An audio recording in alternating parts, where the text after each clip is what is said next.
And I'm one of your youth parliament candidates for St. Andrews Northwest. Now, as you notice, I'm not wearing a shirt, tie, jacket, or anything fancy. Why? Because I wanted to come to you unapologetically honest, just as I am. I don't want you to think that the individual wearing a shirt and tie would be the only person representing you in the House of Parliament. This is who will be representing you in the House of Parliament. You have been meeting me halfway, so this is a bold statement to show you that I'm willing to do the same. Now let's be clear, I am not here to fight for you, because fighting for you implies that you would not be by my side. I am here to fight with you, to tackle the issues of entrepreneurship, improving skills, and of course literacy rates throughout the constituency of St. Andrews Northwest. We would be fighting side by side. Every word I speak through my speech in the House of Parliament would be a word spoken by all of the youth. My name is Amanda Japal George, your youth candidate for St. Andrews Southeast, and I pledge to be the voice of the youth of St. Andrews Southeast, advocating for your dreams, your challenges and aspirations. I pledge that I will be with you in the good times and the bad times. In me, you have a friend, a confidant, a sister, a brethren, and an advocate. I commit to working tirelessly to create opportunities for your growth, to listen to your concerns, and to represent our needs with integrity and dedication. So don't ever think that you aren't good enough. I am here to be your voice. I am here to represent you. The misfits, the rebels, the troublemakers, the wrong pegs in the square holes, the ones who see things differently, the ones who are not fond of rules and who has no respect for the status quo. We can quote you, we can disagree with you, we can glorify or vilify you, but what we can't do is ignore you, because you change things, you push the human race forward. And though some may see you as the crazy ones, the black sheep in our families and communities, I see genius, brilliance, and hope. Because the people like you and I who think we can change the world, Ministry of Youth's social media pages, and we are happy to bring this event to you. Of course, you have seen the ads, you've heard the candidates, you have seen their flyers. They have been asking you to look out for them, and tonight we are actually here. Welcome to the National Youth Parliament St. Patrick Candidacy Debate. Now, let's give some context. Each parish will host a debate for all its candidates in the national youth election. The purpose of these debates is to provide candidates with a platform to present their plans and priorities if elected as national youth parliamentarians, as well as to share their views on issues affecting youth in their respective communities and parishes and Grenada in general.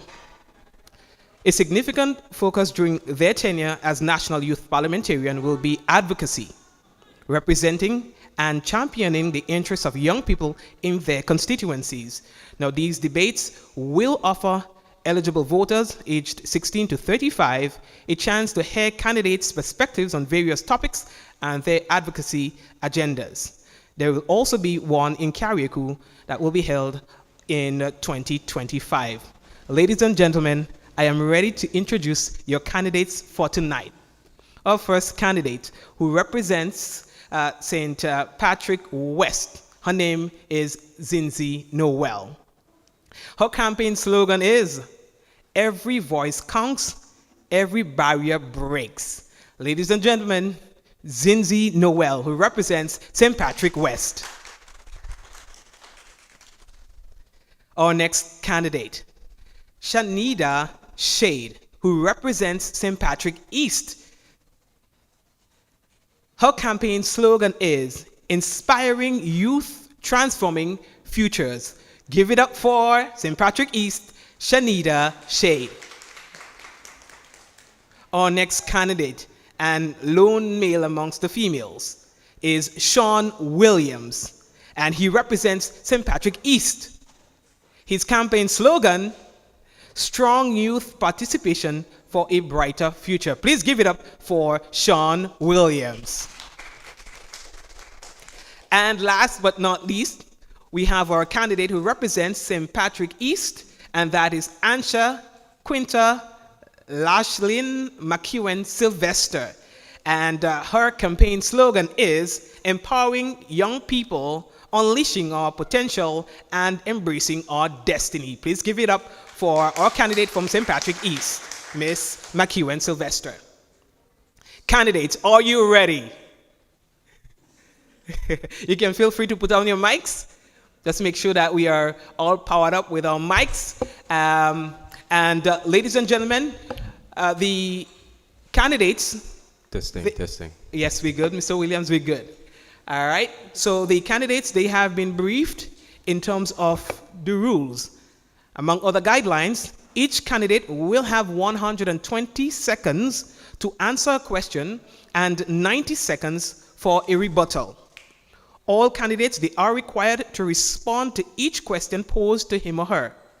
Candidates may not display placards, posters, stickers, etc. during this debate. Candidates may only interact with the moderator or, in cases of emergencies, the member from the Division of Youth. The use of technology, phones, laptops, etc., it is not allowed. Hence, you see on your podiums the beautiful pen and notepad. Also, candidates may not interrupt each other when they are making their presentations. Again, time will be allotted for rebuttals. If a candidate decides to make a rebuttal on information that was given by their opponent, you'll have 30 seconds at the beginning of your next presentation to do so. That 30 seconds will not go against your original time. I trust that all these are understood among the other rules. Let's get ready to rumble. Let's get into our first question. And the first question I'll pose to Mr. Williams. Let's take a lead with a man tonight. They say ladies first, but I see that you're outnumbered. Our first question for you. Now, environmentalists in the parish of St. Patrick have made several attempts to halt the ongoing development project that is happening at Livera. While some argue that development is necessary, others question the cost and the environmental impact involved. As a youth leader, what is your perspective on this issue? Would you like me to repeat? Okay. Environmentalists in the parish of St. Patrick have made several attempts to halt the ongoing development project in Livera. While some argue that development is necessary, others question the cost and environmental impact involved. As a youth leader, what is your perspective on this issue?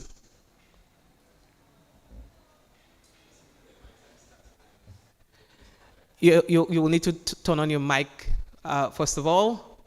Your time starts once you start to respond.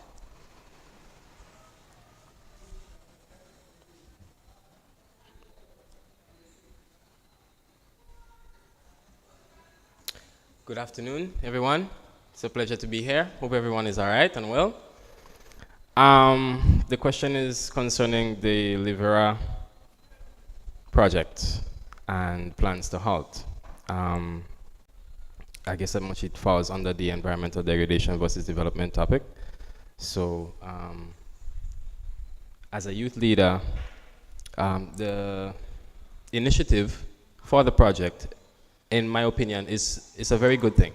It would create a lot of opportunities for employment, and it might have a level of impact in terms of the environmental degradation of the land, but I'm sure there are many methods and many amendments that could be made to help whatever degradation would occur.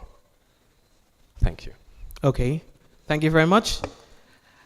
We now go over to Ms. Shadina Shade for your response to this question. Pleasant good afternoon all. So my take on it is, yes, while it provides employment to the unemployed, but it would be where you cut down trees and so forth. What could help in that is when you cut down one tree, you plant back another two. So they may not be able to plant it back in the same area, but if you plant it back in a different place, then it's not like a total loss of that crop that you would have cut down, or you could plant back any other crop. So, yeah. Okay, thanks for that response. Zinzi Noel, what's your response representing St. Patrick West? While I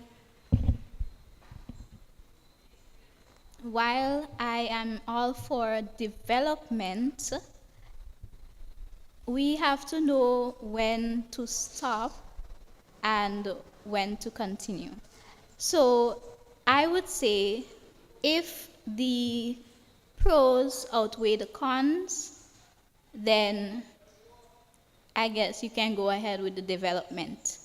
But you must consider the environment and the impact it would have on us. It may not be immediate, but 5, 10, 15 years from now, what is that impact? Would it outweigh the pros that we are considering today? And so I think that we have to really assess before we think about only development. We have to think about us and our survival on this island as well. Thank you. Okay. Thank you for that response. And we now move over to Ms. McEwen Sylvester for your response. Good afternoon, everyone. It is indeed a pleasure to be here. In terms of the matter at hand, while I do agree that development is necessary and it is inevitable, we must keep in mind that everything must be done decently and in order. I think in this particular situation, education is key, because did you know that degradation is far-reaching than just the projects themselves? In fact, contributors to land degradation include things like deforestation, overgrazing, and all these things contribute to degradation of the land. But the thing about it is that these projects are more apparent in themselves because they call for large-scale deforestation at one particular time. But they are not the only contributing factors to land degradation. So I think going forward, education of our people, our St. Patrick's people, will be key in identifying other issues that also contribute to degradation as we seek to create a balance in this light. Thank you very much, ladies and gentlemen. A round of applause for the responses for the first question. So we are now going to direct our question to the next side of the table, since we started on my right. The question now posed: statistics from the Ministry of Health indicate excessive alcohol consumption among young people in Grenada. Do you see this as a developmental challenge? If so, what initiatives or policies would you support to address this issue, and what recommendations would you offer to the government? If not, please explain why you do not consider this as a developmental issue.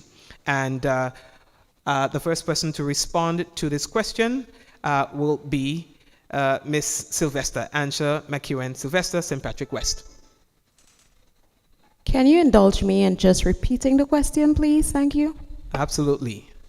Statistics from the Ministry of Health indicate excessive alcohol consumption among young people in Grenada. Do you see this as a developmental challenge? If so, what initiative or policies would you support to address this issue? And what recommendations would you offer to the government? If not, please explain why you do not consider this a developmental issue.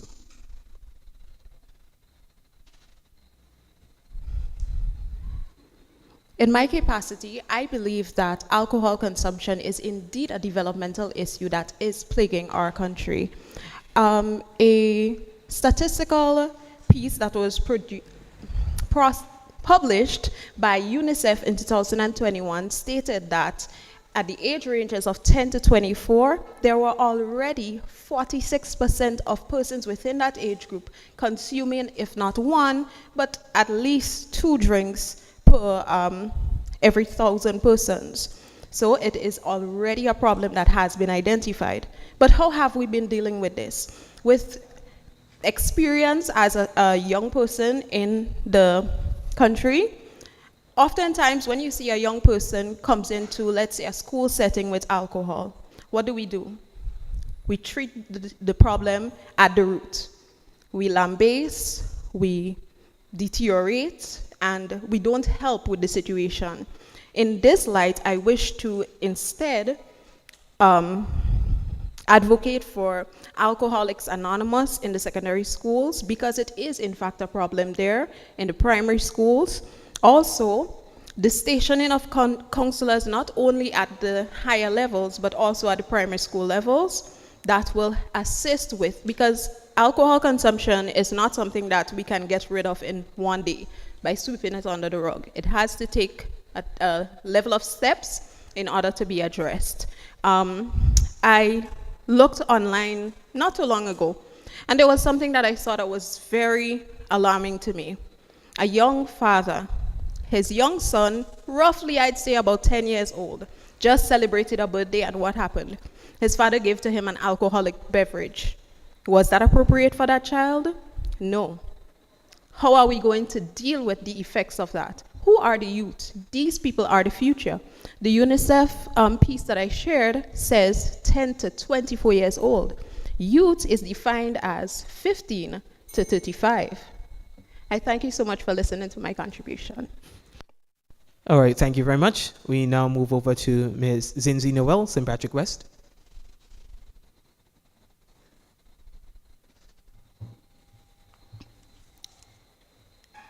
As a psychology student, I do believe that it is a developmental challenge. And in addressing this issue, I would look at the mental side of things. Why is this an issue? Why are the youth choosing to consume alcohol? Is it because they are depressed? Is it because they are looking for some sort of way to cope?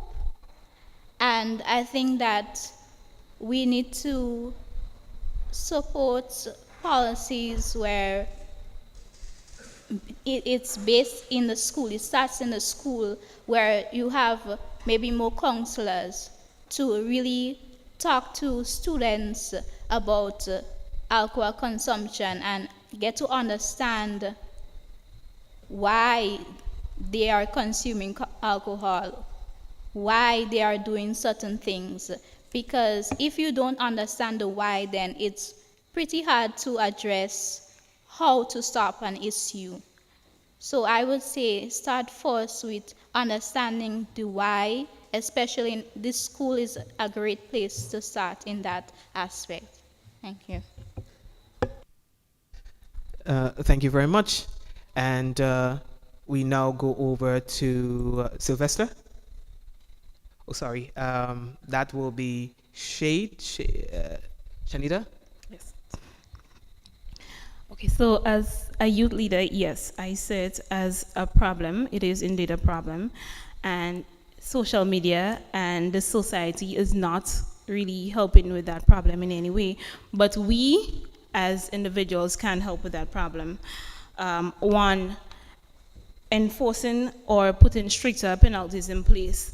Alcohol is readily accessible to anybody, especially to the youths. If it's the case where there is stricter rules, or we enforce the rules in regards for children underage drinking, then that is one step we can take in directing or helping with that problem.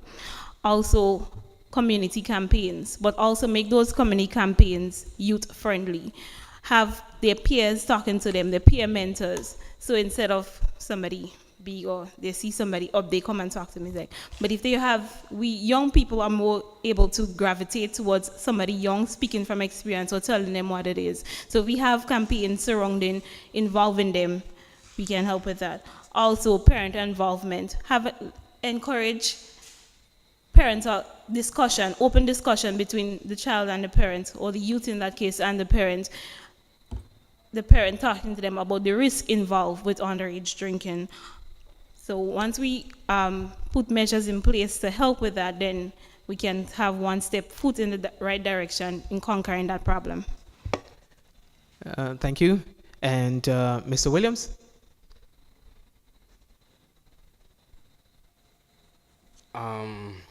With all that my colleague said, all I have to add basically is that yes, I concur that alcohol is a development issue in this country, and basically, for we to stem the consumption of alcohol, we need to stop it from the root, which is the importation and the production, right? Now, for me, in my years of growing up, I never really fully understood what's the purpose of alcohol. I mean, I know that if you have, let's say you have an injury, right? For example, you have a gunshot wound. You don't have access to local anesthetic, but you have alcohol on hand. What you do, you chug down some of that, bite on a piece of stick or something, and then you use some fire, and you burn the spot, right?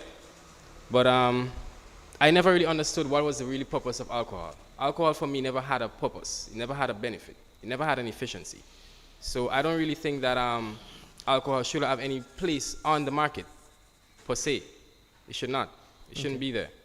You can't stop adults from purchasing alcohol, just as how you cannot stop them from indulging their kids in it or indulging underage children, on minors in it.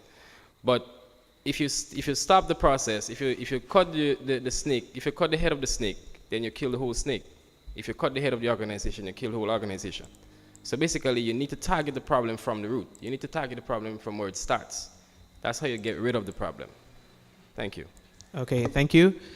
Candidates, just to remind you that if you want to offer any rebuttal from statements that were made by your opponents, you can feel free to do so at the end of each round. Is there any rebuttal from any of you based on statements or information that was provided from your colleague, from your opponents?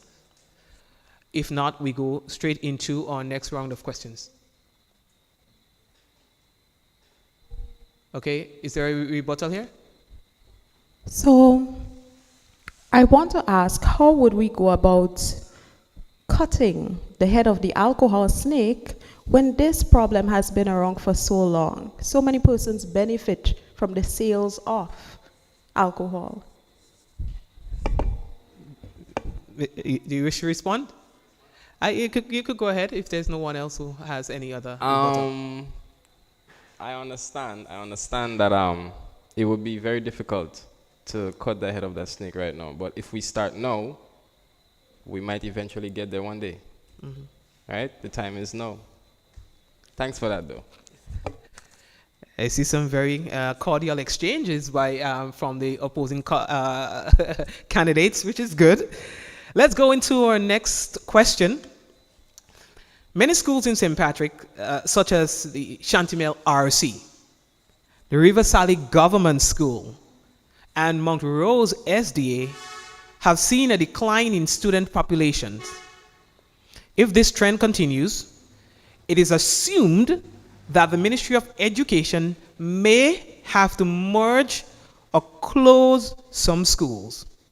A significant factor contributing to this problem is the low birth rate among residents.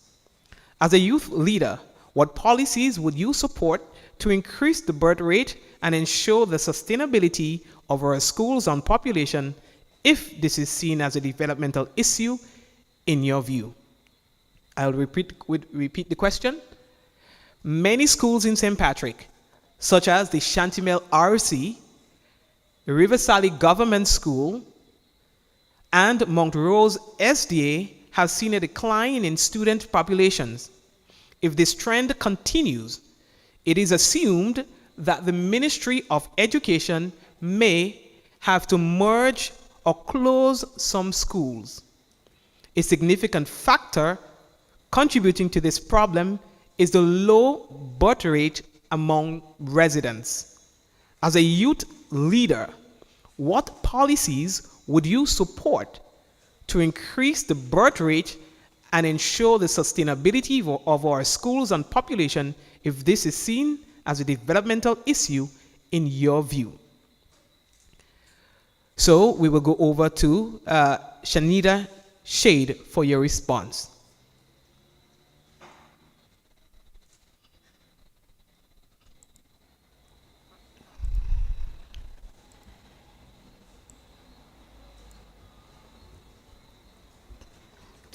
So it is a problem that is facing not only St. Patrick's but a lot of areas, and one of the reasons is you find, as stated in the question, people are making less and less children, and that has to do with our infrastructure system. Things are very expensive. People would say to themselves, why would I want to make a child? No, Pampers is this much, milk is this much. Sometimes me and the person that are in a relationship, we're not stable enough. How do I want to bring up a child in a home that... So there are a lot of factors as to why people are not making children. How we can combat that or help that is positive advising of making children. Yes, positively advise that you can make children. There are currently free education, so you removed one of the problems from the parents. Hey, my child can go to school for free, but in some of the schools, it's not all, where the mother or the parent has to worry. My child getting money for bus to go to school, come back. If my child eating, I don't know what I'm cooking for him or her, or so forth. So there are a lot of things that could combat as to why that is. So we could here. Okay, thank you for your response. And we now go over to Ansha McEwen Sylvester.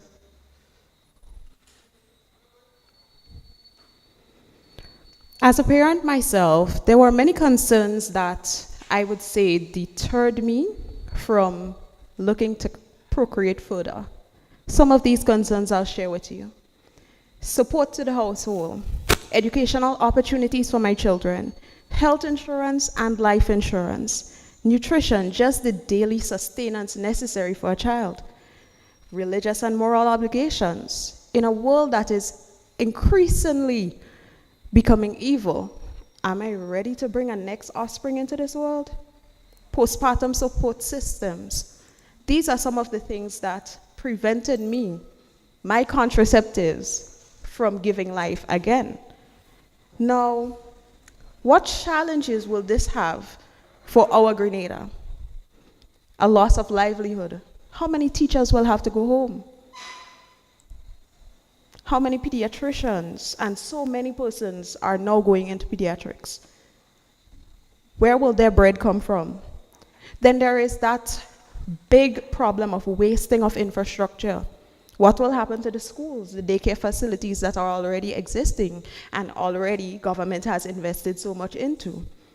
Now, some of the suggestions that I would pose in dealing with this is making it more accessible to persons to get healthcare and life insurance coverage at a reasonable cost. Do you know how much a health insurance coverage costs? I ventured in and the premium was in the range of $200 to $250 a month. Then we need support systems for mental health. Postpartum is real. What support systems do we have in place to deal with women going through postpartum? Single parenting is real. What support systems are there? These are just a few of the concerns that I have But definitely, we can go on further to discuss this. Okay, thank you very much. And we now go over to Zinzi.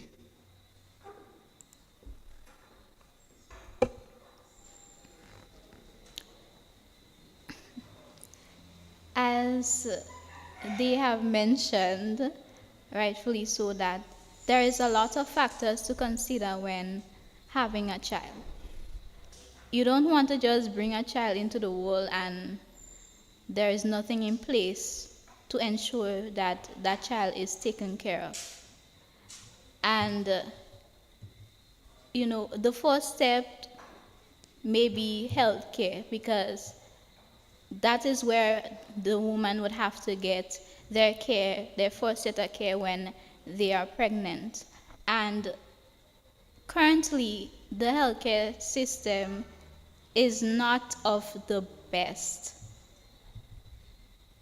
I have experienced it in terms of, maybe nurses, in terms of the facilities, the machine, everything.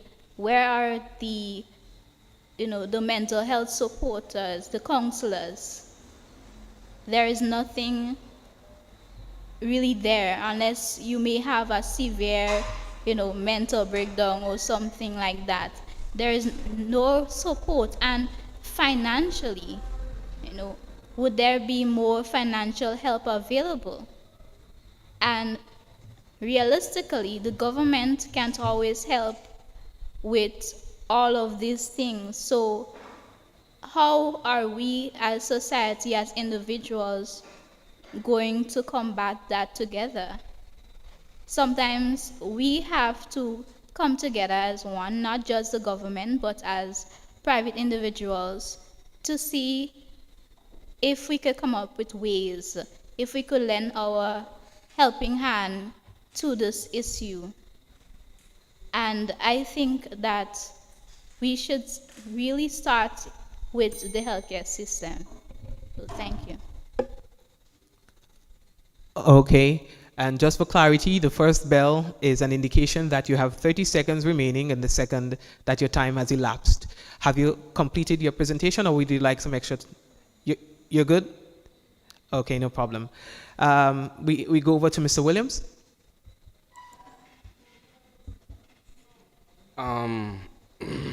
This is low birth rate.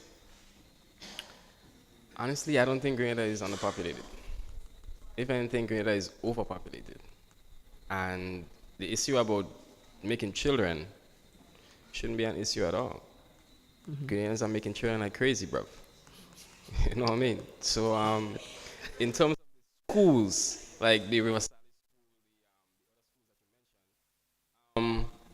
that would be that would come down to a matter of choice.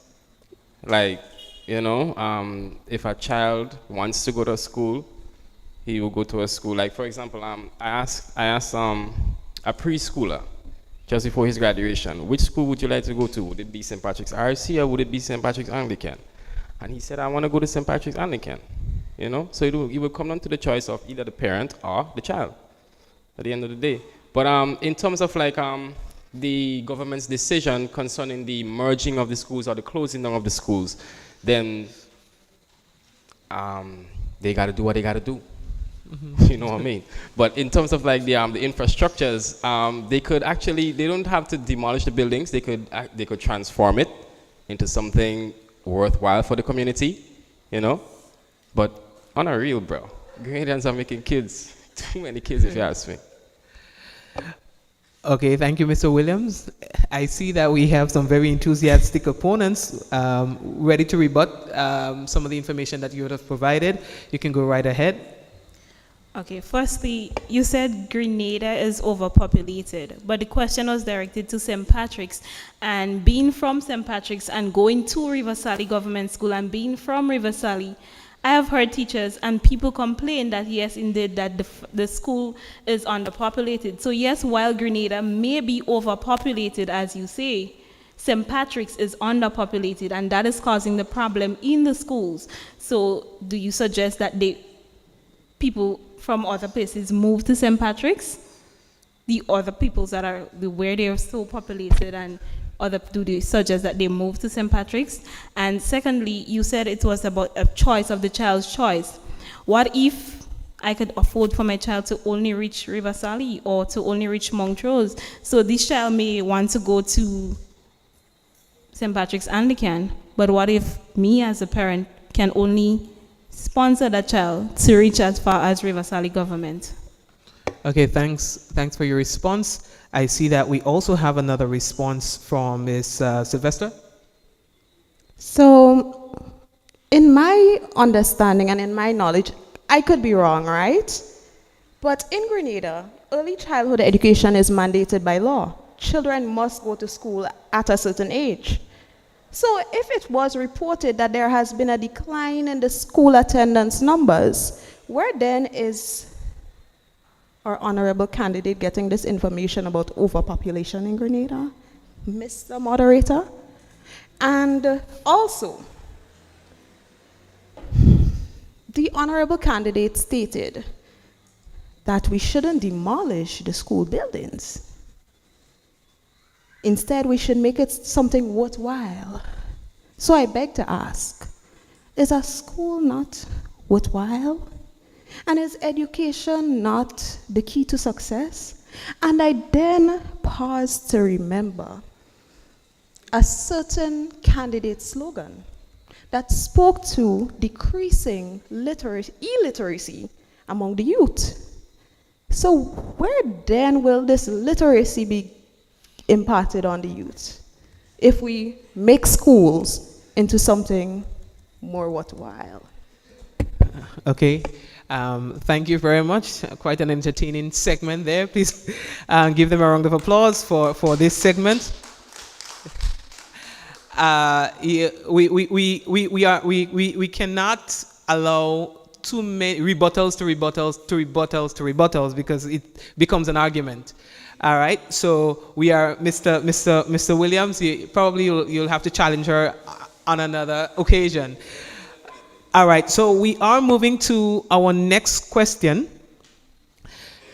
St. Patrick is renowned as the most cultural parish, with some traditions evolving over the years. Nonetheless, youth participation quite evidently has diminished in certain areas. As a youth leader, what measures would you take to preserve our cultural traditions while at the same time improving youth participation? I'll repeat the question. St. Patrick is renowned as the most cultural parish, with some traditions evolving over the years. Nonetheless, youth participation quite evidently has diminished in certain areas. As a youth leader, what measures would you take to preserve our cultural traditions while at the same time improving youth participation? Let's go to St. Patrick West. Zinzi Noel.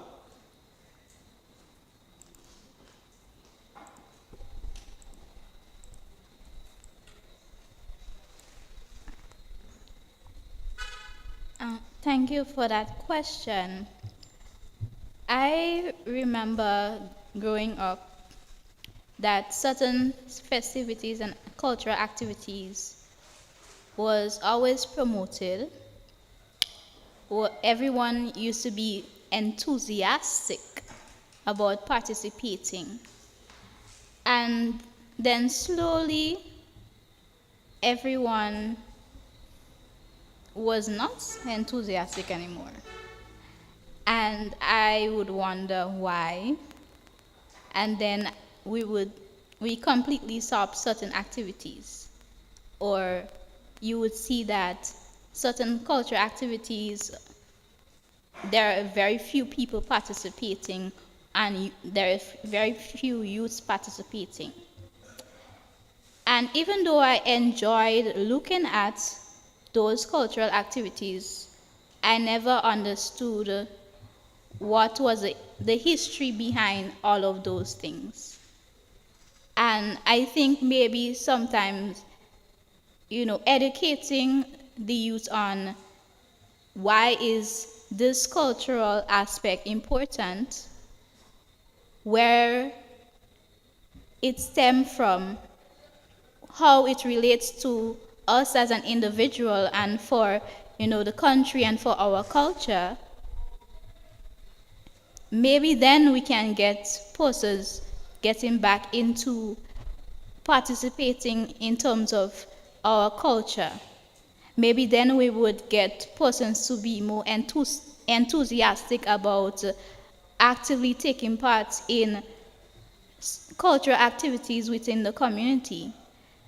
The enthusiasm just died, and why is it that? Is it because there is a lack of education as to why this cultural activity is actually taking place? Because I never understood why this was taking place. I just loved seeing it. And so I think that education may be the first step, letting us know that, hey, this is the reason why we should hold on to this. Thank you. Thank you very much. Mr. Williams? Cultural preservation. I think the key word here would be preservation. That would mean to preserve, like to keep it lasting forever, basically. And in our constituency, it's been noted for its culture. The parish of St. Patrick's is a cultural parish, and most of the cultures that we would know back then, they are sort of diminishing right now because of a lack of participation from the youths. And also, it would have to be the elders. The elders have a little bit of liability to claim as well, because without them, the knowledge wouldn't be passed on. The youth wouldn't know what to do. I mean, the youth are growing up and indulging in those activities, but they only know so much, and they're in it because they like it. So in order to keep that culture preserved, we need, just like my colleague said, we need to educate, right? And we need to have a lot more involvement. And if it were up to me, I would find every medium, every avenue, every way that we could make it more enticing, whatever culture it is, whatever aspect it is, to make it more enticing, to use methods, whatever it would be, to actually get the youth, try to persuade the youth, whether it be persuade, whether it be to invite, whatever it is, just to get the youth on board so that the culture would be preserved. Thank you. All right. And Mrs. Ansha McEwen Sylvester, St. Patrick East.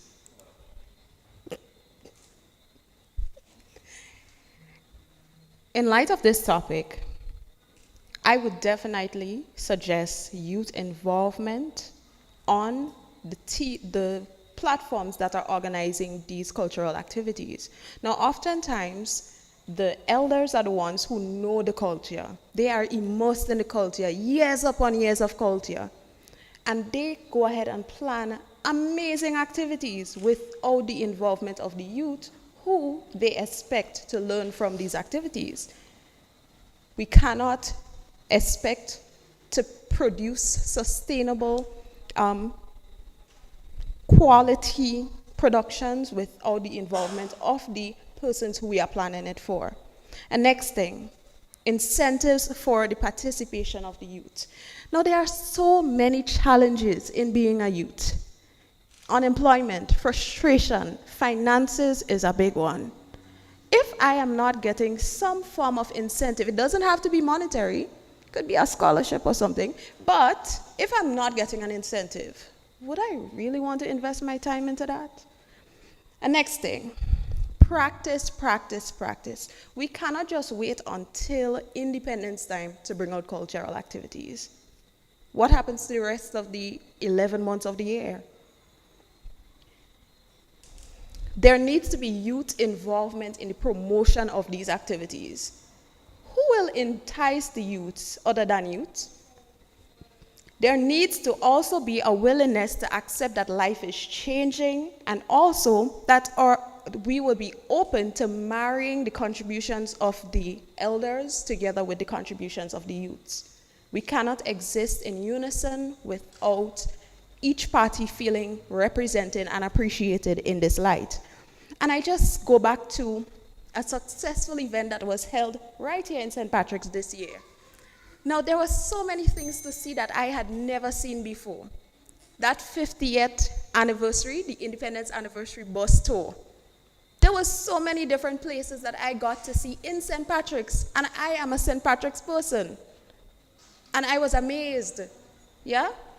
The creativity of the youth needs to be involved together with the adults so that we have a well-rounded, a well-decorated, a well-presented product. Thank you for your response. And this brings us to the end of this round. Any rebuttals? Okay, I'm sorry. So we are now going to go over to Ms. Shade. Shady? Shade. Okay, good. Shade. Yes. Go ahead, sorry. That's okay. So firstly, I want to agree with my opponents and my colleagues' involvement of youths. Normally, we see that those who know about the culture, the elderly folks and the grown-ups, they take charge of everything. But if you involve the youths or sometimes teach the youths those cultures, then we can learn from ourselves, because also implement it into schools. For example, I was privileged with teaching grade 5 and grade 6 in the past, and you would be surprised that those children do not know how to play moral, do not know how to play Chinese skip. And these are things that when we were smaller, were happy to learn to play and to go outside and play. You come home from school and first thing you're outside, you want to play moral, you want to play. So if it is a case where we bring it into the schools, try to incorporate it in the school system so that they learn about it from school, then they're more eager to know about it. Secondly, some of them stay away because of technology. When they come from school, or sometimes they don't know about it and they're glued to a screen. But if it's a case where we find some way to bring it to them to that comfort where they're comfortable, so bring it to social media where they're always, they just be all the time, it is okay to bring it to them so that they have an understanding of what it is and they are intrigued to take part in those cultural activities. All right. Thank you for that response. Again, any rebuttals? Okay, so we are going to go over to our next round. High school dropout rates, especially among young men in St. Patrick, are alarmingly high. In your opinion, what is the primary reason for this trend, and what strategies would you propose to our leaders to reduce dropout rates? I'll repeat the question.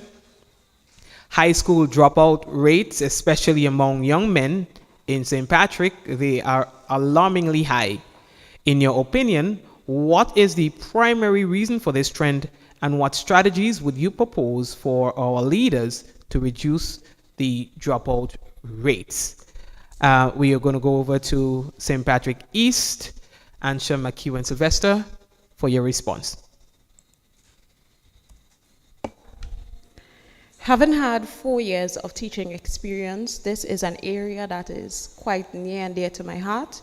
And I'm just giving you this as a disclaimer in case I may become emotional, because it's no easy thing having a student who is frustrated in a classroom and has nowhere to turn and feels trapped in the environment that is supposed to make him or her a better person. Do you know what that feels like? I'm getting goosebumps at the moment as I speak. Now, in addressing this issue, who are the key stakeholders that are getting the majority shares in sharing their contribution in relation to the issue? Most times, decisions are made at a head level, and it is dished out to the persons who are to receive it. But what say do they have in the matter? Now, permit me to share my experience with a young man who was in my class. Brilliant young man. But he was getting into fights every single day of the week. Not because he couldn't do the work, but it was not his passion.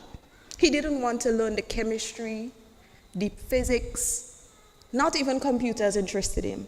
What he wanted to do was mechanics. But based on the legislation that is in place, he could not leave and go to a skill institute until he got to a certain age. Today, that young man had to wait until he got to that age to be trained in skill. Where is he now? Is he in jail, like we thought he might have been? Is he on the street smoking his life away? That is not the case. He is a skilled, he is a certified mechanic, right? Now, what if we marry skills in with the curriculum that has worked for so many years? Now, we cannot just phase out everything that doesn't work. We have to find ways to implement and to marry what works with additional support. So instead of having skills facility functioning as their own separate entity, why not include those skills into the teaching, the school, sorry. Now, I must make mention of schools like Wester Hall and St. Mark's Secondary when I think about this. They prepare students for life with training in areas such as cosmetology, mechanics, all these things. Okay. Thank you very much. Sorry, my passion got a hold of me. That's understandable. And we now move over to your opponent, Shanita Shade, to respond. Young people has stress. You may hear a child as young as 10 or 11 say, I am stressed out. And as an adult, you'll see like, what you have to worry about so much? What you have to stress about so much? But they do have stress. Being a child for myself and growing up in a community where you got what is handed down to you, you are stressful. You are stressed. The school work that they give as a whole, that alone can stress you out. But if they feel like they have someone they can talk to, someone they trust enough to talk to and hear them out, and that person can guide them along the way, that is one foot that's something that keeps them in school, because I can be so stressed out that I can't do this no more. I just drop out of school. But if I have somebody guiding me and showing me, holding my hands along the way, then I would rather stay where I'm getting the help than just leave. Finance could be an issue.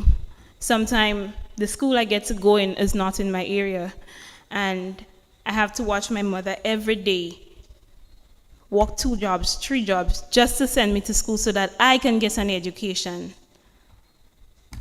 It takes a toll sometimes. Mental health, as I said before, not having anyone to talk to. And as my opponent rightfully stated, they may not want to do the maths, the English, the skills, but they want something hands-on, because I went house to house in Roselle, and on my way there, coming from there, I met a young man who just came from school, and I was like, what affects you as a youth, and why do you think so many of your peers or children around your age are dropping out from school? And he said, Miss, to be honest with you, sometimes the schoolwork is so much, but I rather do something with my hands. I rather build something with my hands, walk with my hands, than sit down and learn something. So, yeah, thank you. All right. So we go over to Mr. Williams, St. Patrick West.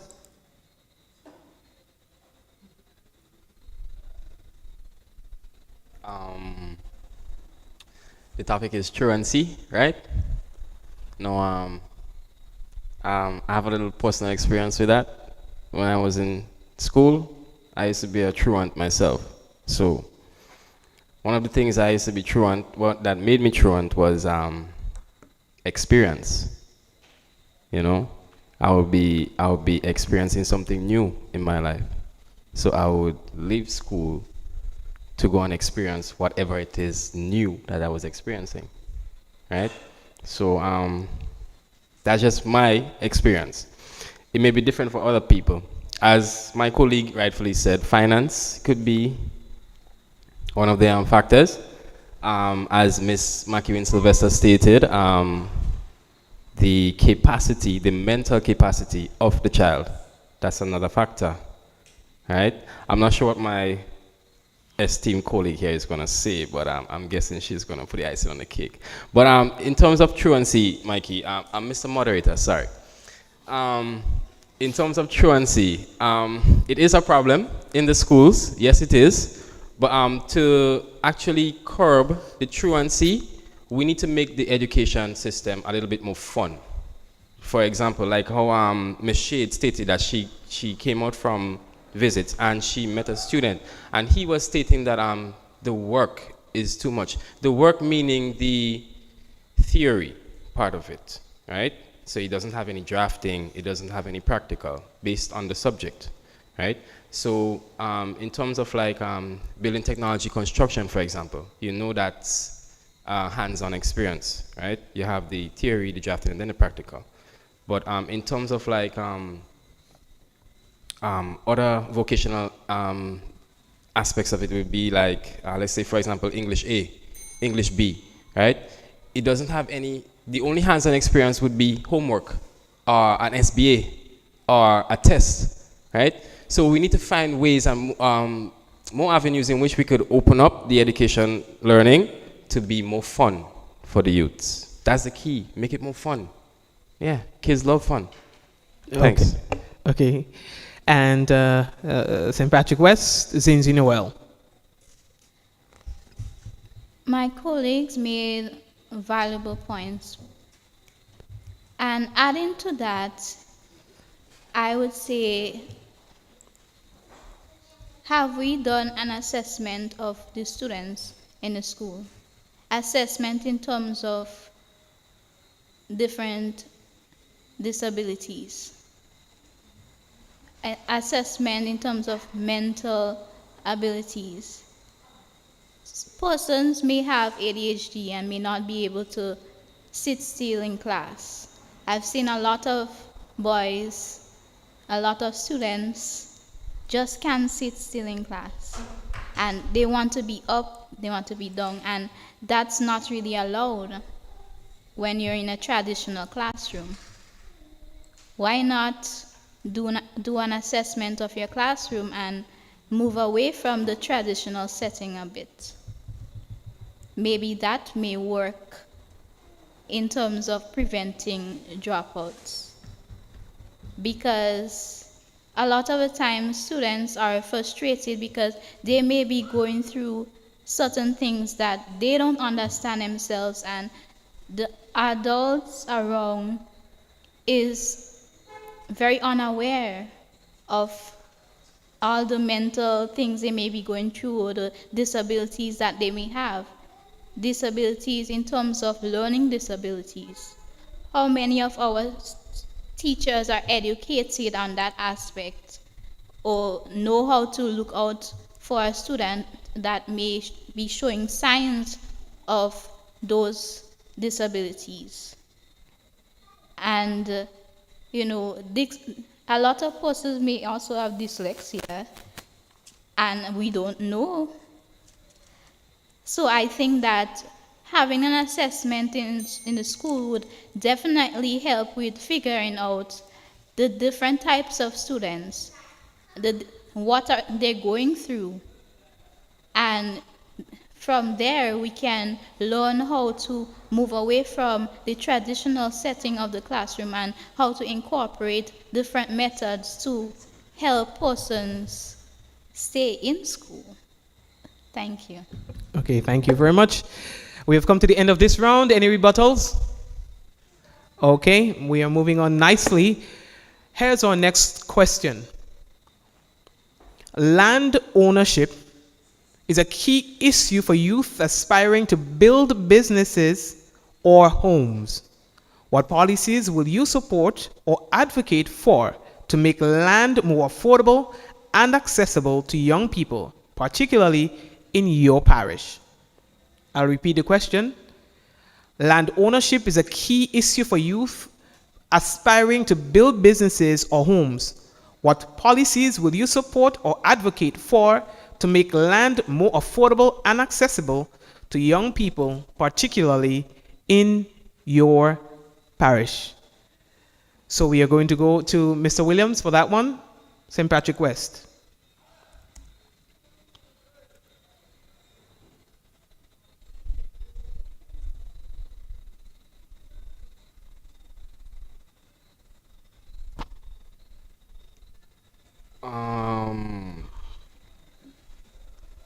I'm scratching my head here because I may be a little bit underinformed when it comes to this topic about land ownership, because I personally don't own any land, you know. So, but I think the main issue about land ownership would be capital. You need capital to own land, right? Other than if you inherit it from family generations. So, in terms of like what can be done to ensure that youths get land, they have land more readily available to them. We could partner with governments. We could partner with businesses. You could have initiatives. You could have grants. You could have fundings. You could have a lot of different, how should I put it, aspects, a lot of different methods, a lot of different initiatives that you could undertake to ensure that youth own land readily, freely, easily, you know, and then it's what they do with the land. So that could be another factor. What do you want to do with the land that makes it more readily available to you? So in terms of land ownership, because I would like a piece of land, yeah, I would like a piece of land. I would like to build my house on that land, and if possible, do some farming, substantially, not commercially, you know, just to feed myself and family. Yeah, but I'm sure that every other youth in my constituency would like a piece of land, because we all know the value of land right now, yeah, and every day the value of land is going up. So we need to partner with the right groups, the right set of people, and make sure that we organize this properly so that we could attend to the youths and their needs when it comes to land ownership. Thanks. Okay, we now go over to your opponent, Zinzi Noel.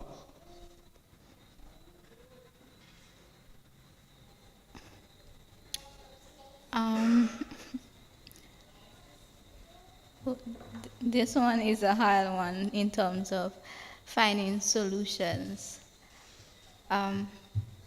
But I would say in terms of business, you know, having grants that are really readily available for the youth that would like to own land, would like to do farming, like to do, you know, whatever required. Having grants available, that would definitely help. What else? I think that also understanding what it takes to own land, financial management, because if we learn how to be financially responsible and learn financial management at an earlier age, maybe we could, you know, be better prepared to save, to buy land or be able to afford land. And also, this was also I would say maybe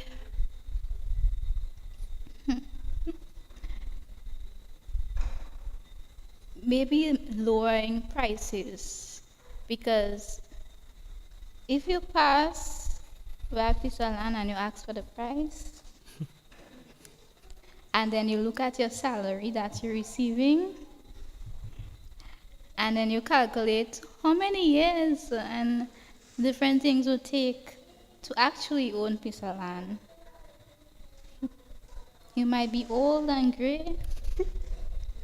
So I would say just maybe we can look at lowering prices, look at the financial aspect, the financial management of it, and provide grants and other initiatives that could help the youths own something of have something of their own someday. Yeah. Thank you very much. And we go over to Shanita Shade, St. Patrick East.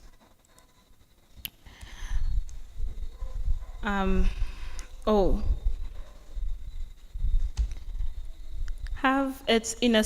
They could have it in such a way that you see how we have the housing scheme now for people who don't have homes or whatever. They can go there and keep paying, and if eventually the house becomes theirs. Why not try that with land for people who wants to maybe start a small business, do farming, maybe build a house? Why not try that approach so land is easily accessible or affordable to, especially to the young people? So that is I think one way we can have that. Also, accessibility of grants and loans. It's not easy to get a loan as a young person, especially if you do not have a stable source of income. But if I can have a grant or a loan or some fund accessible to me so that I can purchase that piece of land, purchasing that piece of land, I start a small business like farming or start a business on that land, piece by piece I can pay back that loan or that grant eventually. And government assistance with land. No, I don't expect the government to just give away all the land and then they have nothing. But I am sure that government have some piece of land that they're totally not using. It's just there. The youths can make use of it.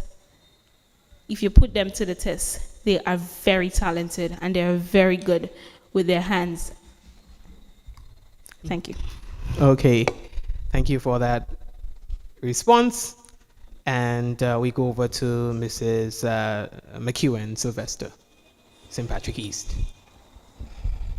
At the age of 30, I feel as though I'm very unsuccessful. Now, I think I've done everything necessary to be successful. I've attained a primary education, secondary, college, went on to do a bachelor's degree. But you know what? What can I do with that? I still don't have anything to my name. I don't have a piece of land. So, in my preparation to be here today, pardon me, I went online and I was researching what are the key steps needed to own land in Grenada.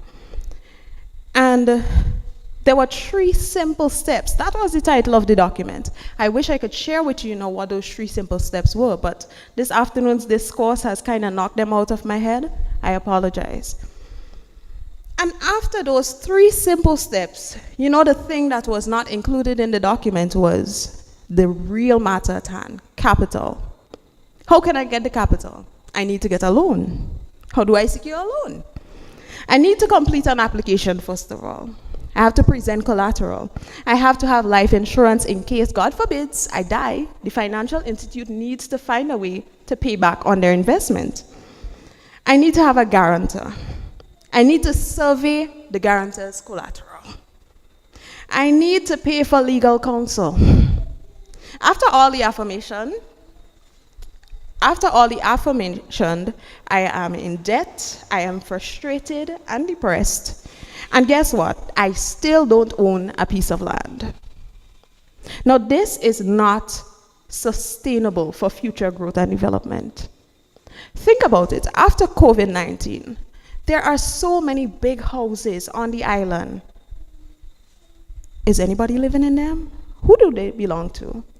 Can't we do something wherein persons are able to, rightfully and legally, of course, seek out the information behind those properties and possibly arrange payment plans in order to be able to own the land and the houses that are there just wasting away like it's nobody's business? What about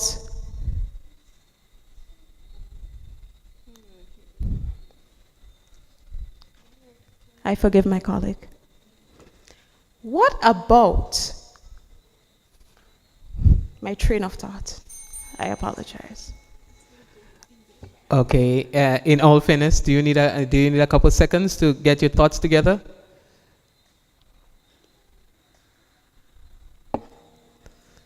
While I would like to, I would save it for next time. I do not want to address the issue in a manner that would be unfitting this afternoon. Okay, and we do appreciate that. And we are going to allow for rebuttals if there's any. Any rebuttals? Okay. Okay, so since there is no rebuttal, just a reminder to our colleagues that we probably would minimize the gesticulations if we can, so that we will not distract the presenters at the time in which they are presenting. So we have some more questions, and everybody is relaxed, it seems, so we could go right ahead. Good. So many residents of St. Patrick, they are engaged in farming, whether for subsistence or surplus. The parish has produced some of the most successful farmers in Grenada. However, agriculture is often undervalued, and it's rare to hear students express their interest to become farmers, agronomists, or other agricultural professionals. While the 4-H Club exists in schools, it is not active in all of St. Patrick's schools. As a youth leader, how do you propose we change the perception of agriculture and revitalize clubs like the 4-H to expose students to diverse careers in this field and help them to understand the importance of this sector from an early age? I know it's a lot, so I'll give you some time to think, and I'll repeat the question again. Many residents of St. Patrick, they are engaged in farming, whether for subsistence or surplus. The parish has produced some of the most successful farmers in Grenada. However, agriculture is often undervalued, and it is rare to hear students express interest in becoming farmers, agronomists, or other agricultural professionals. While the 4-H Club exists in schools, it is not active in all of the schools in St. Patrick. As a youth leader, how do you propose we change the perception of agriculture and revitalize clubs like the 4-H Club to expose students to diverse careers in this field and help them understand the importance of this sector from an early age? All right, so we are going to go over to Shanida Shade for your response, St. Patrick East. Okay, so ask a child what he or her wants to become, and the first thing they say, doctor, lawyer, teacher, nurse. Hardly you hear one or two say agriculture or farmer or any career related to agriculture. And reason being is because it is looked down on, talked upon, frowned upon by people in their circle. So family members may say, agriculture is not important, or it's not a forfeiting career. Now also, they may look at a farmer and say, hey, you just say he or she dress, and they're looking, and those are negative thoughts that are instilled in a child's mind, and then they're saying to themselves, why would I want to become that?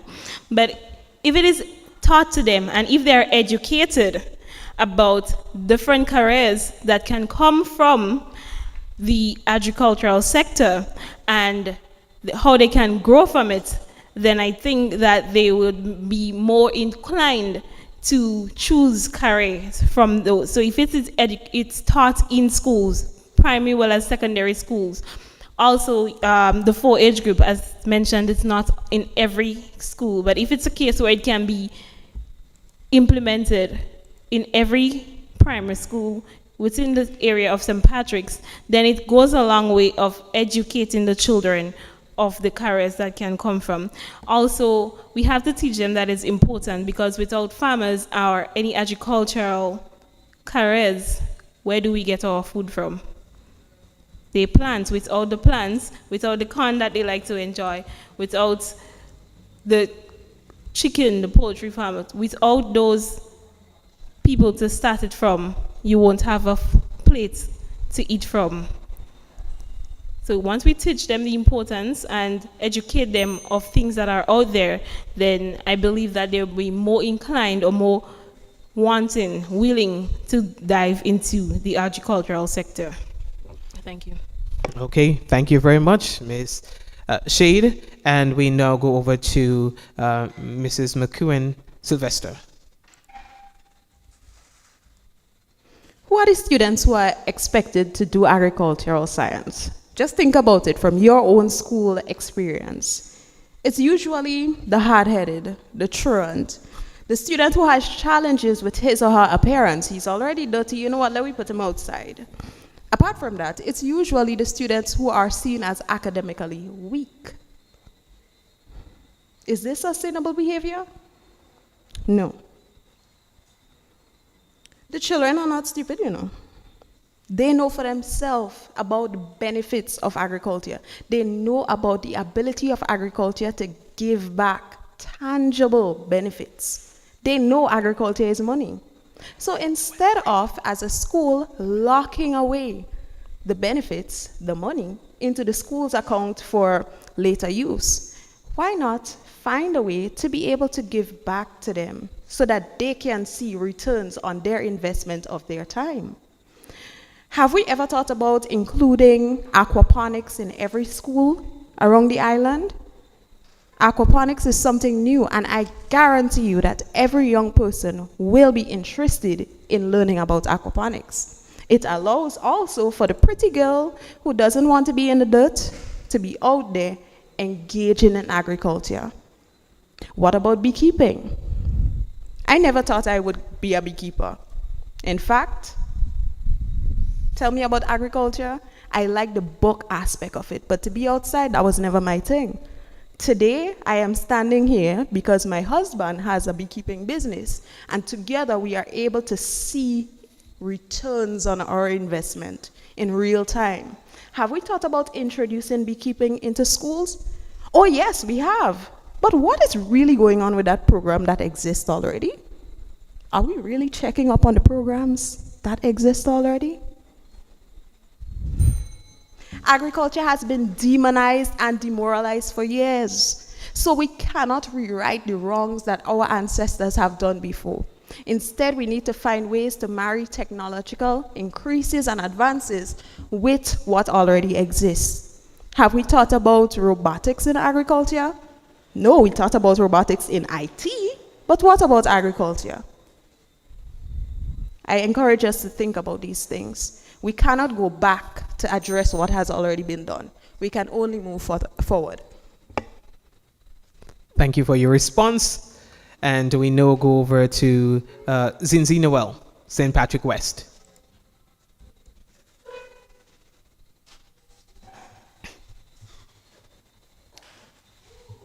In terms of agriculture, I would say a big part is the stigma.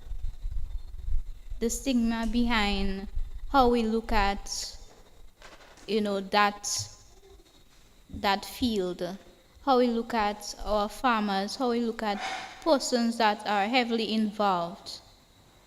You would never, if a child was to say, "Oh, I want to become a farmer," to their parent, that might be shunned upon because that's not suitable. We want the lawyers, we want the doctors, and that's it. We do not, the elder generation or the elders don't see the importance of that field, and so how can the youth or the children see the importance of that field. It all stems from the household. And one way in which within the schools that we can help with that is to create activities where the children can maybe go out and be involved with agriculture, engage with agriculture, plant, try the different methods, make it fun, make it seem like the most, well, it is the greatest. So present it as how it is. And I believe that can break a lot of stigma when you actively engage the students in the practical aspect of it. Because in school we learn agriculture, but the theory, we don't learn how to do the practical part. And so I believe that adding the practical aspect would develop a greater love and appreciation for that subject, for that career. Thank you. Thank you as well. And to Mr. Williams, this question is posed to you, St. Patrick West.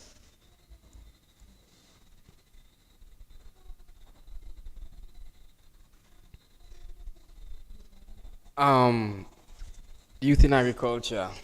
Well, for one, the main concern is health. Agriculture is health. When you talk about agriculture, the number one thing that should come to mind is you grow what you eat. You eat what you grow, right? The education of agriculture is key. You have the education. Yes, you have the practical. The practical will come after, but you need the education. The education is the most vital part. You need to learn about your plants. You need to learn about your herbs. You need to learn about your fruits. You need to learn about your vegetables. You need to know the components of those things. You need to know the nutritional value. You need to know the time span of production. You need to know all these aspects, right? And then after you have that now, you incorporate it into the schools, right? My colleague said that the beekeeping business is the beekeeping initiative is in schools, but we haven't been hearing about it. I'm not sure I could clarify her information or verify her information, but if she said it, then I guess as much is true. So that business, that initiative should be looked at by the government a little more closely, Mr. Moderator, because this is something that would benefit any country, any people, any population. Honey. So this initiative needs to be looked at in more detail, and it needs to be upgraded. It needs to be strengthened. Another thing is that without agriculture, how would you eat? Right? A lot of the processed foods are killing many populations right now, right? There are a lot of diverse diseases that range from processed foods, from consuming processed foods. The more you eat healthy, the more you eat natural, the healthier you will be. It's scientifically proven, right? So without agriculture, our country would die. We need agriculture. So we need to increase, we need to strengthen, we need to improve agriculture on a whole. We need to get the youths more involved, very much involved in the agriculture sector in Grenada. Thank you. Not just in our constituency, in Grenada. Thank you. All right, thank you very much. Any rebuttals? Okay, go ahead. Mr. Moderator, I'm a little bit confused and uncertain as to if the honorable member was trying to take a low blow at my credibility or if he was asking for an opportunity for some collaborative work in order to, investigate on this. I would much love that, Miss Sylvester. I would. Can we work together? Thank you. Well, anything for the betterment of the country. We are going to allow the candidates 2 minutes break so that they can refresh themselves with some water, get their thoughts together. We come back to speak of technology when we return. This is the National Youth Parliament St. Patrick Candidacy debate. We'll be back in 2 minutes.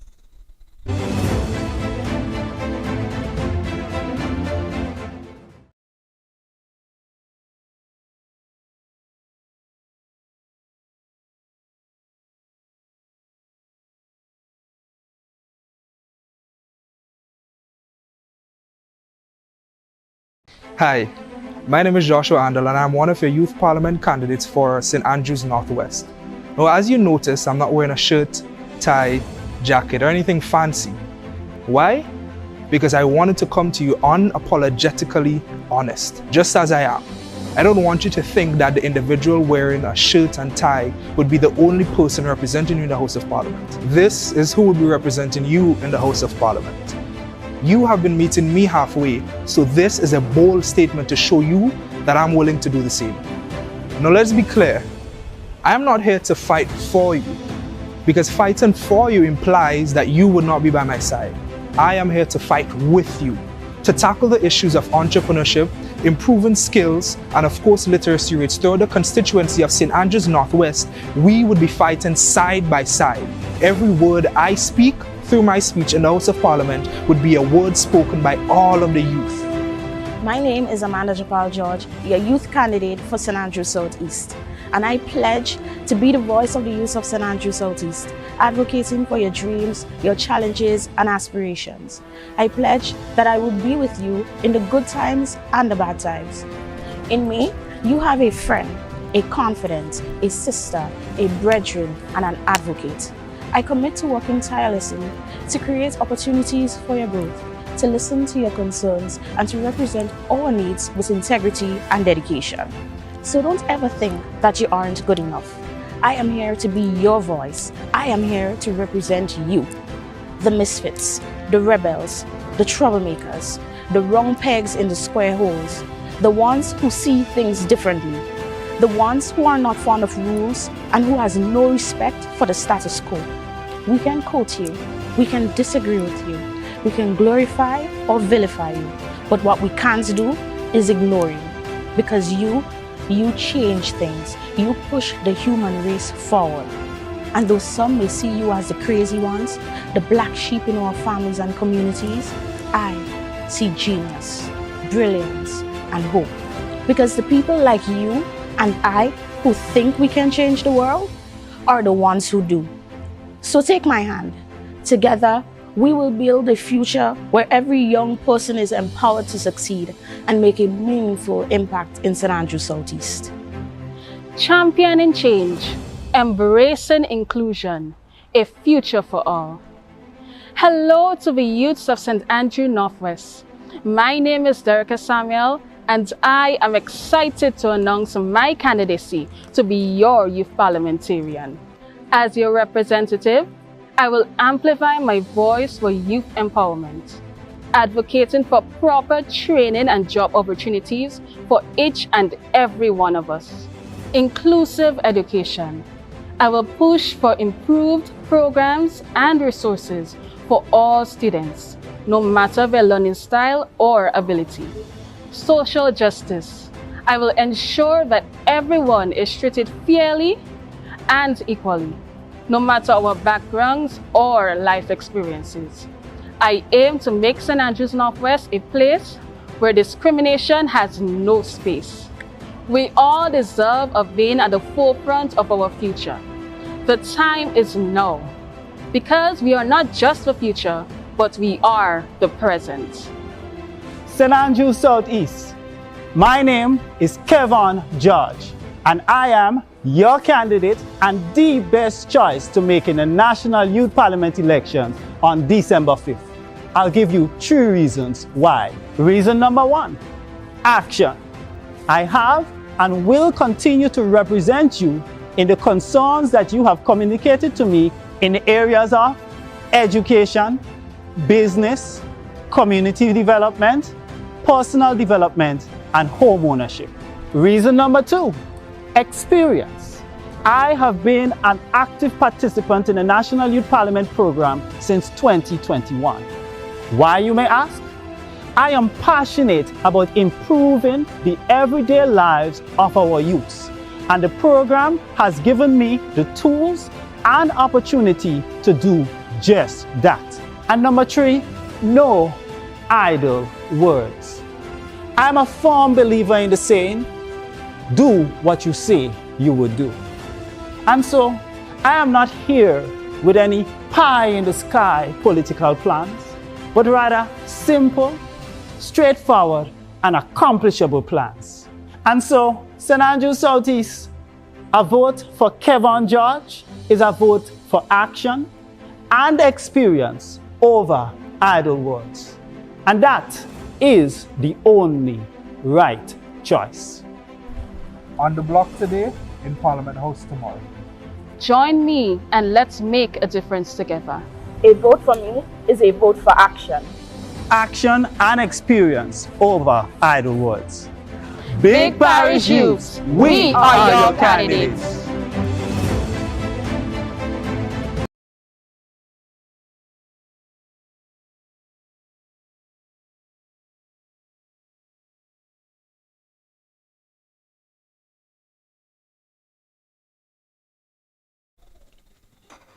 Viewers, welcome back.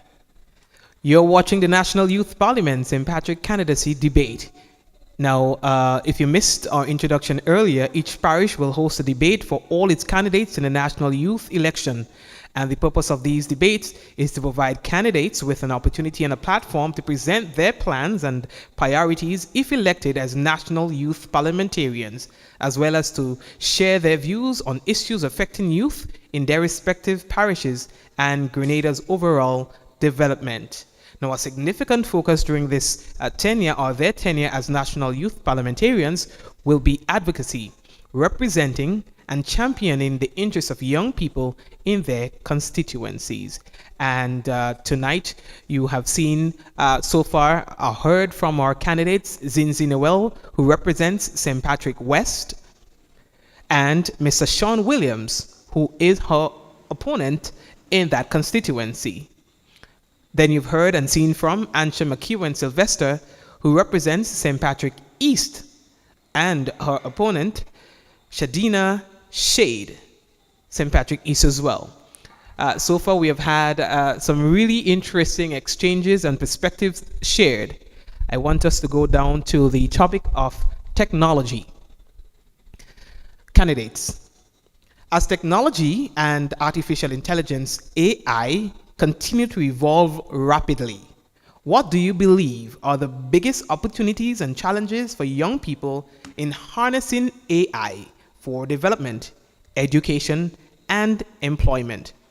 How can governments and schools better prepare youth to navigate an AI-driven future? I'll repeat the question. As technology and artificial intelligence, AI, continue to evolve rapidly, what do you believe are the biggest opportunities and challenges for young people in harnessing AI for development, education, and employment?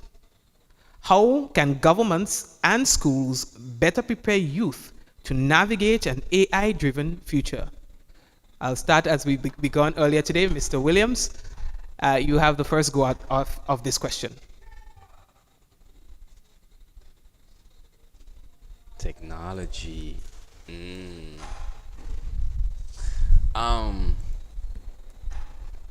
The advancement of technology in today's generation has made significant impacts in terms of the way we live and basic transactions that have been emulated as a result of the advancement.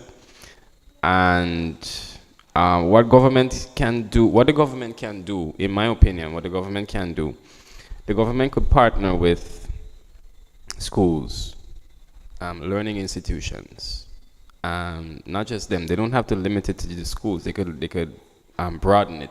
They could reach whoever needs the assistance of the AI. But in relation to the schools, they could partner with the schools to provide the kids with the necessary equipment that would further their learning experience. Now, mind you, the internet is a wonderful place. It's very informative, but it could also be a very detrimental place, especially for kids. So they would need to have certain restrictions in place if they are providing whatever material for the kids to further their education, basically. But in terms of the advancement of the technology and the government working with the youths, it would be a very nice thing to see the government actually take that initiative to provide the youths with whatever it is that they would need to further their education. Thanks. Okay, thank you. And we move over to Zinzi, Noel.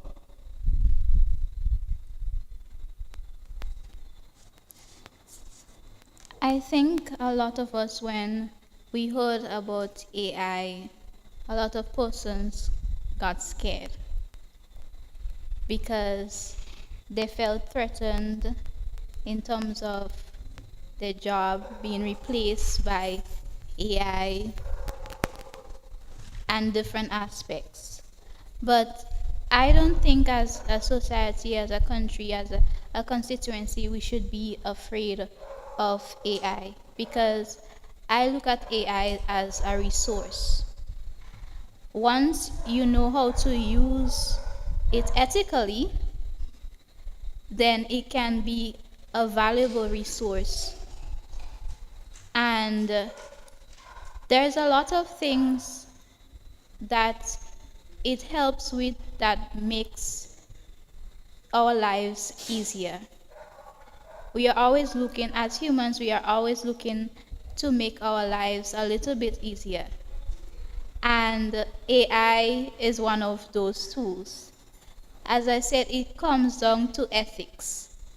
You know, not using it to cheat our way out of a situation, but use it hand in hand.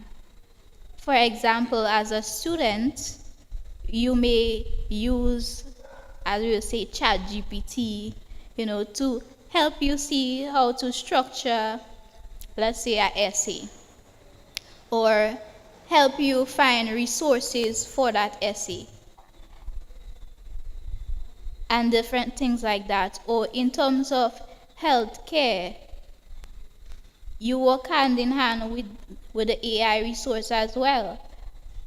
AI can't necessarily replace humans, I don't think, because the human would still have to guide the AI. This human would still have to, you know, if it ever falls short, we will still have to get involved. And so I think that we shouldn't be scared, but we should, you know, teach persons ethically how to use it as a resource. Thank you. Okay, thank you very much. And so now we go over to Ms. McEwen, Ansha McEwen, Sylvester St. Patrick East. Now, it is often said that ignorance is blissful.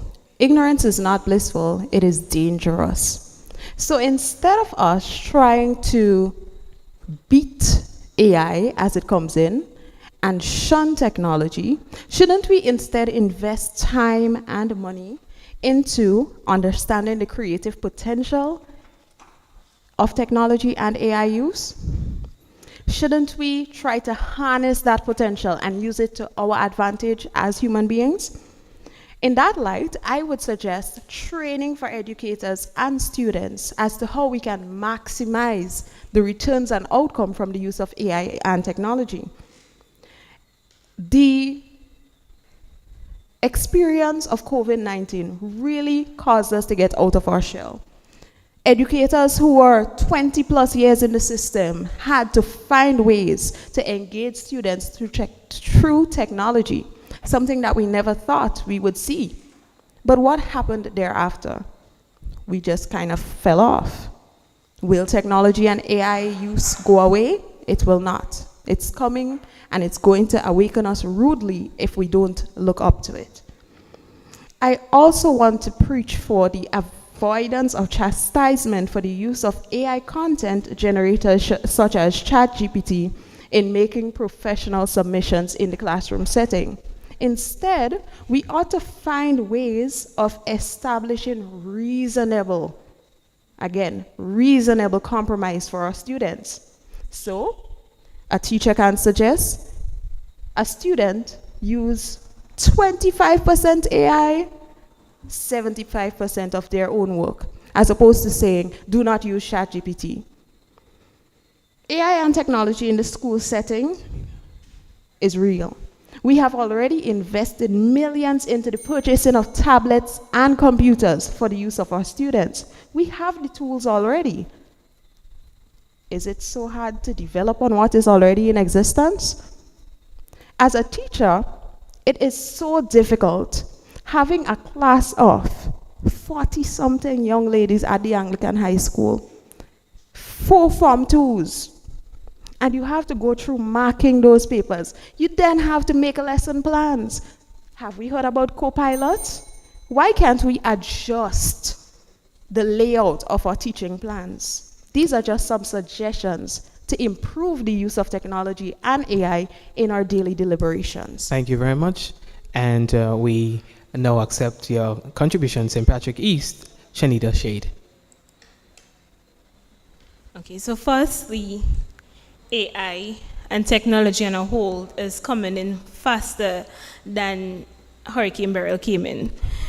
And ready or not, it's coming in. And we have to be educated on how to go about it. We cannot just let AI control us, because at the end of the day, we are the ones who invented it and brought it here. No, so proper use and education of AI to students is needed. No, you don't just tell, they know of it. You have ChatGPT, you have Gemini, Copilot, and the list goes on. But do we just put it out there and then, hey, you can just use that and life gets easy? No, because just as humans, those things make mistakes. So it's not that to say we rely on it, but let's use it as a helpmate. So it's not that, okay, it's there and it's make my life easier. It is there to just help me along and to guide me, and not just that I use it anyhow, anywhere kind of thing. Also, with AI being present, it helps for new development and new inventions of things which can better our constituency and Grenada, our country on a whole. So if we find ways to use AI to better develop our country, then it brings in attraction to our country, bringing in tourists, and then funds comes in. So we just have to know how to use it properly and educate people on using it properly, so it doesn't become AI or technology doesn't become a problem. Thank you. Okay, thank you. And this brings us to the end of this round. Any rebuttals? We now move, if there are no rebuttals, to our final 2 questions. Candidates? The issue of marijuana is highly controversial. While Rastafarians advocate for its decriminalization and legalization as a form of religious expressions, many Grenadians oppose this. As a youth leader, what do you see as the benefits of decriminalizing and legalizing marijuana? And what is your stance on this issue? I'll repeat the question. The issue of marijuana is highly controversial. While Rastafarians advocate for its decriminalization and legalization as a form of religious expression, many Grenadians oppose this. As a youth leader, what do you see as the benefits of decriminalizing and legalizing marijuana?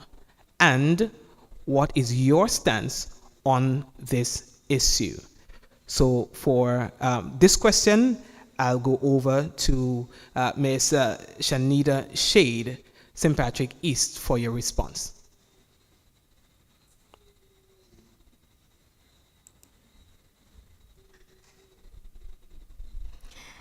Now, that is a subject that has been going on and on and on for years. I even debated about the legalization of that and decriminalization of marijuana. I think was not this one recently, but I think it was last year or the year before. In the parish level, we debated on the legalization of marijuana. So it's an issue that has been there from a long time now. But with everything, there is a good and there is a bad. In regards of marijuana, in terms of religion, medical-wise, and so forth, now you have to understand the reason why they want it, or the religion purpose behind it. No, it's not just a case where you have it and it's just that, okay, it's there, it's legal now, and I could use it and do what I want. If it's a case where we're saying we are going to decriminalize it and legalize it, we have to set policies in place. So, okay, hey, religion can only use it for this and this. If you found it on you, then it's a problem. You can only use this amount or this quantity for medical purposes, or else this is so we have to look at the factors around marijuana when saying, okay, we want to legalize it or decriminalize it. It's not just, I want to do this and I'm going to do it. We have to find the reasons why I want to do it and how is it going to impact the country on a whole after it is done. Thank you. Okay, thank you very much for that response. And we go over to Ms. Ancha McEwen Sylvester for your response. In my capacity this afternoon, please note that I am not the poster child, neither am I the devil's advocate as it relates to marijuana legalization. Instead, allow me to make references to the support of my Christian upbringing and background. God in himself made us as intellectual beings able of making choices. In that sense, should we continue to hold the chains of slavery on our people as to whether or not they should make a choice, a right that they have? I instead point us to the potentials that we can have if we harness the marijuana industry. Do you know that many of our medications can come from hemp or marijuana? Many cosmetic packages and products are made from, and there are benefits. But at the same time, can I turn a blind eye to the risks that are available with the consumption of and the smoking of marijuana? I cannot. Again, choices. That's where I stand on this. Okay, thank you very much. And Ms. Noel?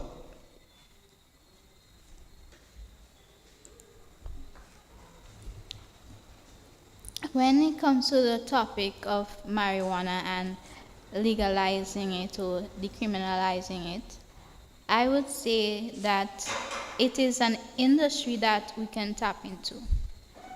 We don't necessarily have to reinvent the wheel in terms of policies. We can enhance on it because there are already statistics, there are already countries that already legalize and decriminalize marijuana. Why not take a page out of their book and see how we can incorporate it into our society and our economy and build upon whatever flaws we may find within the other countries' policies. As my colleague said, it's a choice whether you want to use or not to use, but the benefits in terms of healthcare and other aspects is great, and it brings in it would bring in a lot of income, and so I would say that it would be beneficial to our country to step in that direction. And in terms of the Rastafarian, why would we want to shun us aside a particular group because of their choices when we speak of freedom as a country? Then they are not free, they are not able to participate in their religious aspect as everyone else can. and I think is unfair in a sense. And so I would say that we should step in that direction because, as I said, the statistics are already there, the results are already there, the consequences are already there. So let us see how we can take the flaws and build upon it, build policies so that we can protect our society and develop our society. Thank you. Okay, thank you. And Mr. Williams, St. Patrick West.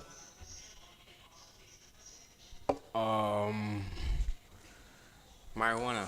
I think the whole decriminalization and legalizing of this product would be basically the whole debate would be about smoking, right? It should be about smoking.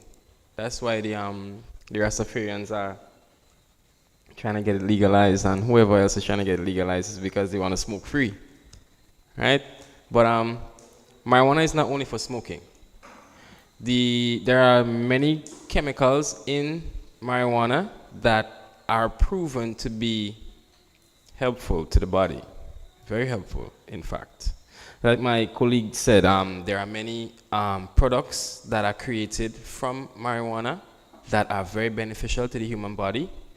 And it's not just about the smoking. The smoking is an aspect of it. But if you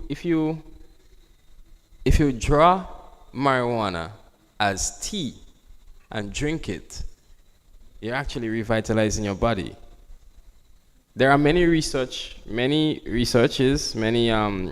scientific, facts about marijuana that make it quite helpful to the human race.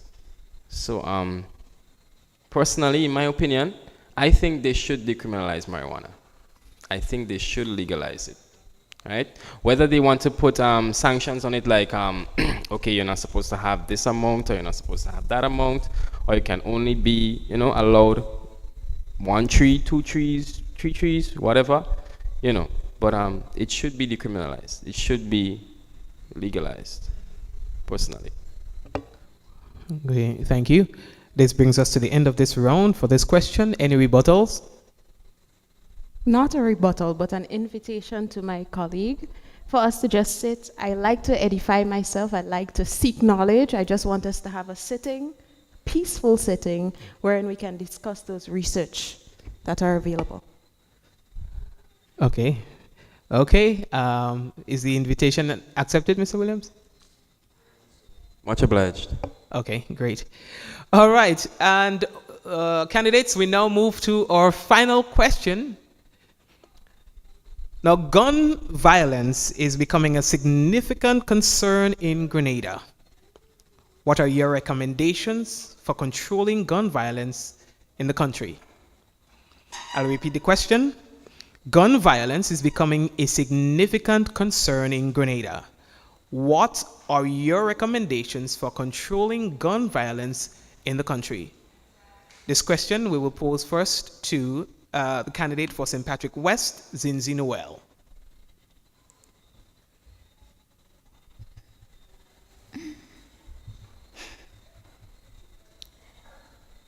As we all can see, in recent times, we have an increase in gun violence.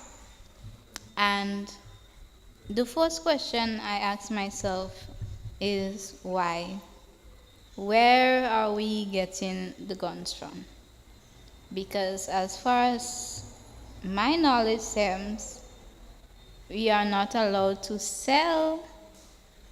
We don't have shops wide open, and we can go into them and purchase guns. So it has to be imported. And if it is imported, what is going on the ports? Who is responsible for checking to make sure that the crates or whatever it is are secure? There seems to be a problem there. And if it's the coastal areas, why aren't there any security measures in place to ensure that the guns are not coming in? And so I think these are important questions, and these are, where we should be looking at first. And then, why is it that persons are shooting one another? Is it a case of, frustration? Then the mental aspect comes into play. Why are people frustrated? And there has been an increase in gangs as well, because everybody's shooting, so because this is blood, this is Crips, and why that is, and who are the persons doing those things. And so I think it stems from frustration, maybe from unemployment. The ports are to be blamed, because who are securing the ports, who are checking up on those things? And so I think these things are where to start in solving the issue. Thank you very much. And we now move over to Mr. Williams for his response.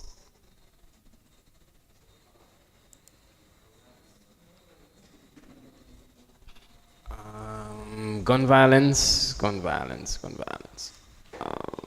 What was the question, sir? Gun Sorry? violence is becoming a significant concern in Grenada. What are your recommendations for controlling gun violence in the country? Oh, recommendations for controlling guns. That one is a tough one. I won't lie.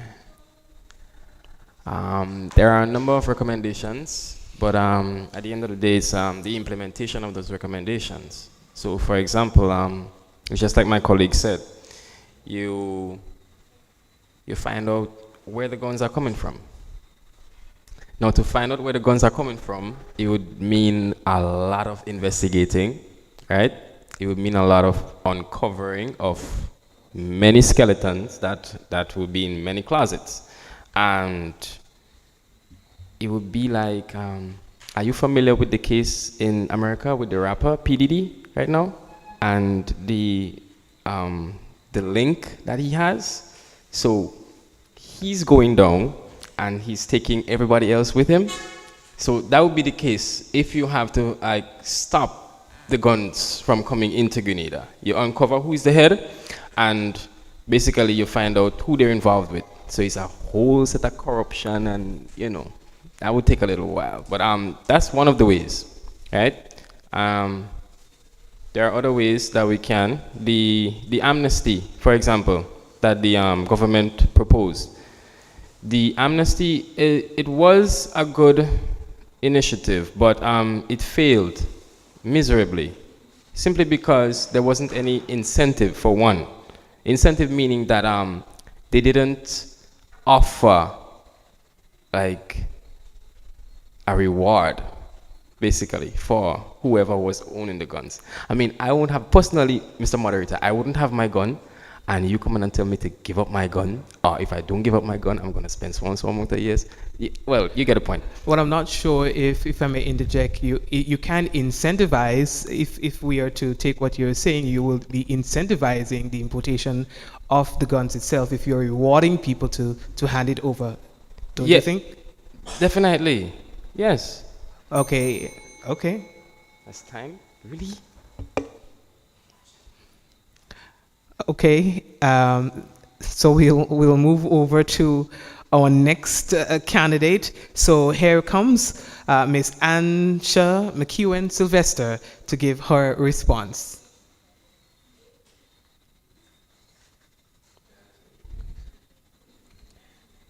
The firearm amnesty implemented in 2004 of this year was in fact successful, in my opinion at least. It aimed to, and I'll just remind us of the aim of it, decrease the amount of firearms in circulation and increase the free surrender and participation of the citizenry in the process. Okay.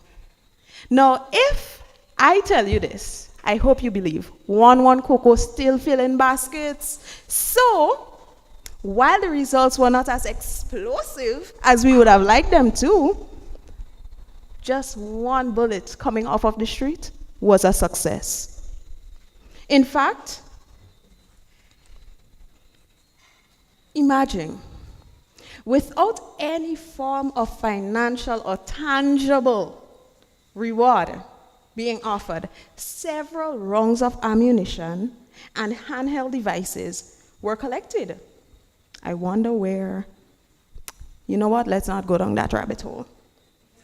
And what about trying some of those monetary incentives offered by other countries? If persons are willingly surrendering devices, what about when money is added to the equation? Everybody wants some money, right? In a right way. What about rehabilitation programs? What is happening with the persons who would have surrendered their devices? Is it just that they would have gotten the ability to surrender freely without fear of persecution, and that's it? Now, all these things stem from an area of great concern. What causes a young man to decide, okay, I need a gun? There are underlying factors. How are we dealing with those underlying factors? Have we considered counseling? Firearms Anonymous, maybe? The name is debatable. But what sort of support are we lending to those persons who are struggling with the need to use firearms? All right, thank you very much. And we'll take a final response from Ms. Shadina Shade, St. Patrick East. Number one, gun amnesty. There was a gun amnesty in place, and I'm not sure where the candidates would have gotten his information from, but to me, I think it was successful because they would have mentioned over the news, over various platforms, as to how much they would have gotten, whether it be ammunition, whether it be bullets, or whatever, they would have gotten willingly from people. So to me, I think that is a win. Also, educating the youths about the danger of having a gun. One may say, oh, I have it for protection, but then that becomes a problem because every single way you go, you would want to carry it. And some of us young people do not know how to deal with confrontation and conflict.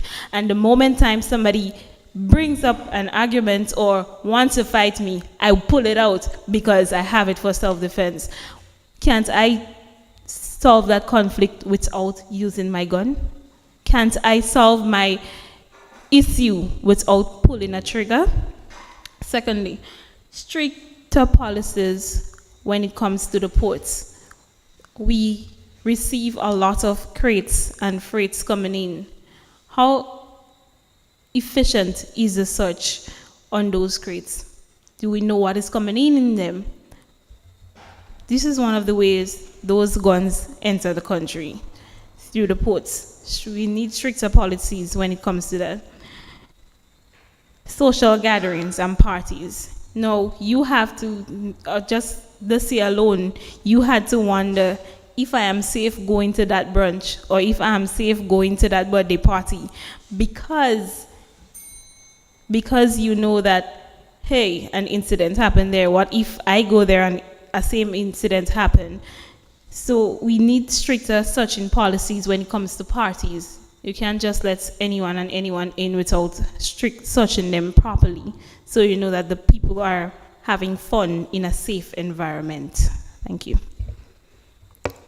All right, thank you very much, candidates. Are there any rebuttals? Now, I'd like to think Sorry, Honorable Member, were you about to say something? Okay. I'd like to think that it was a mistake, right? But please correct me if I'm wrong. When the Honorable Member stated there was no rewards for that firearm amnesty, there was a reward, in fact. The reward was anonymity of submission and free surrender without fear of prosecution. I like to share knowledge. I'm not attacking the Honorable Member. I'm just sharing the knowledge that I would have gathered through research. Knowledge received and accepted. All right, and just by way of information, at the end of the amnesty period, the Royal Grenada Police Force recovered 34 weapons or firearms and 914 rounds of ammunition. And directly under the amnesty, 6 weapons were recovered and 339 rounds of ammunition. All right, so this brings us to the end of today's debate. I'd like our audience to please give a round of applause to all our candidates. And we will give the candidates an opportunity for some closing remarks. And we will start with Ms. Ancha McEwen-Sylvester. Please, the floor is yours for your closing remarks. A student walked up to me the other day and asked me, Miss, so you had to add all your names to the promo video? And I said yes, because I want to be different. I want to make an impact. When you hear Asha, Kinta, Laslin, McEwen, Sylvester, it has to leave a mark. And this is what I want in this particular setting. I strongly believe that whomever you decide to vote for are capable of giving positive contributions to our country. After all, you've heard our candidates here this afternoon. I am proud of our youths. I am proud to be a part of this generation. I invite you, though, to vote for me. I invite you to help me to improve on youth participation. Allow us as youths to realize our potential and together unleash our potential. Your vote is your voice, and I encourage you, without making you feel any type of way, to make the right choice. Okay, Shadina?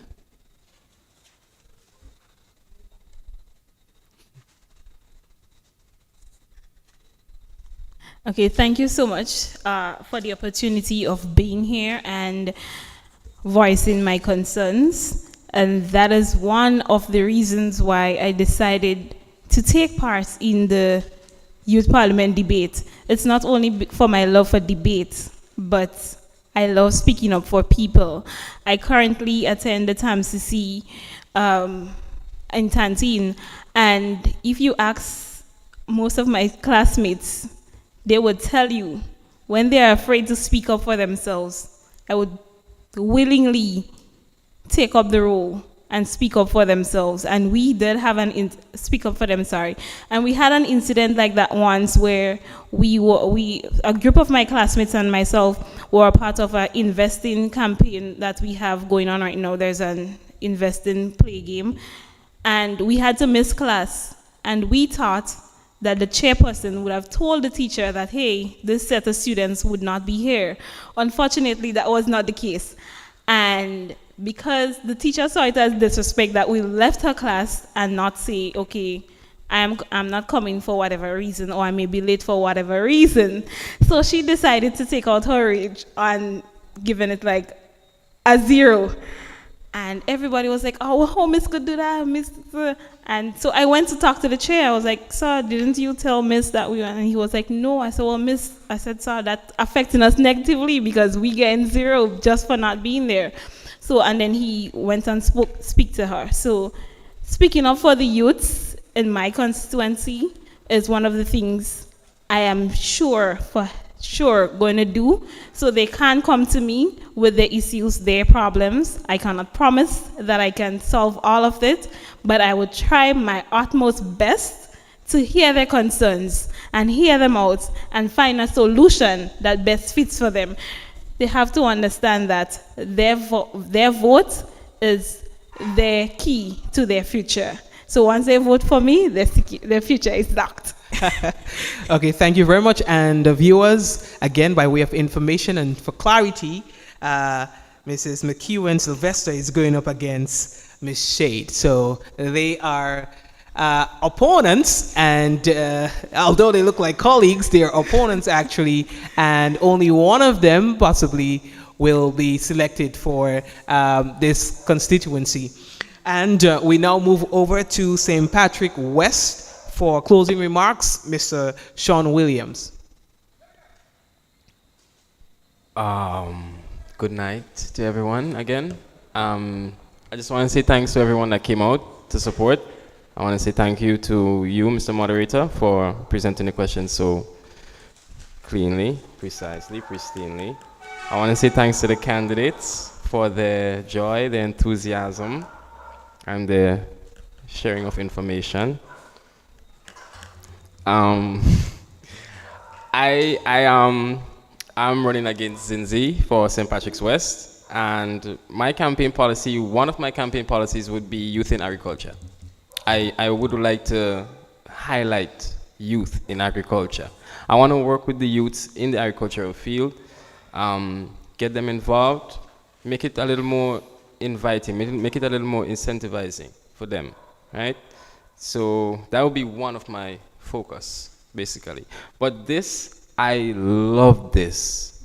I reveled in this. I mean, I don't know if Joshua Andel is viewing, but bro, I can't wait to see yours. I might be there even, but this was great, guys. I really love this. Huh? St. Andrews vote already?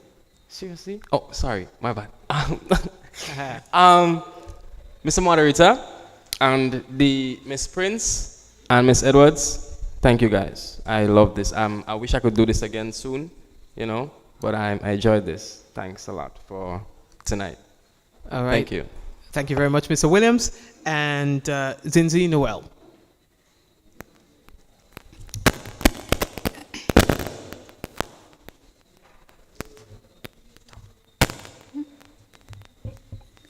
Okay. I'm no stranger to, the media or to speaking up or advocating. I've been doing so for maybe 2 years now.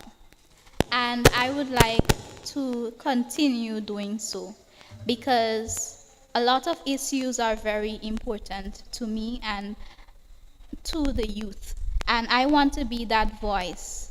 I want to be that person that listens to the issues that we're having and to vocalize it. Because not everyone is brave or may want to go on a public platform to advocate for themselves and their struggles. But I want to be that person. I am willingly accepting to be that person. For years, we didn't have a platform like this to really hear the cries of the youth, and now we do. And I am passionate about what you are passionate about, because what you are passionate about is the same struggles that I go through, because I am a youth as well. And as my campaign slogan says, every voice counts, every barrier breaks. I believe in breaking barriers. As you can see, I have a physical disability, and I break barriers on a day-to-day basis, and I want to break those barriers for you. Thank you. All right, thank you very much, Zinzi. Again, a round of applause for all the candidates tonight. You've been a good audience, and just before we wrap up today, I would ask Ms. Janella Edwards, who is the Assistant Youth Coordinator in the Ministry of Education, Youth, Sports and Culture. I'm not sure if you want to go up to okay. So so candidates, you're excused, and we're going to hear from Ms. Janella Edwards, who is the Assistant Youth Coordinator, as we put tonight's event to a wrap. You could go ahead.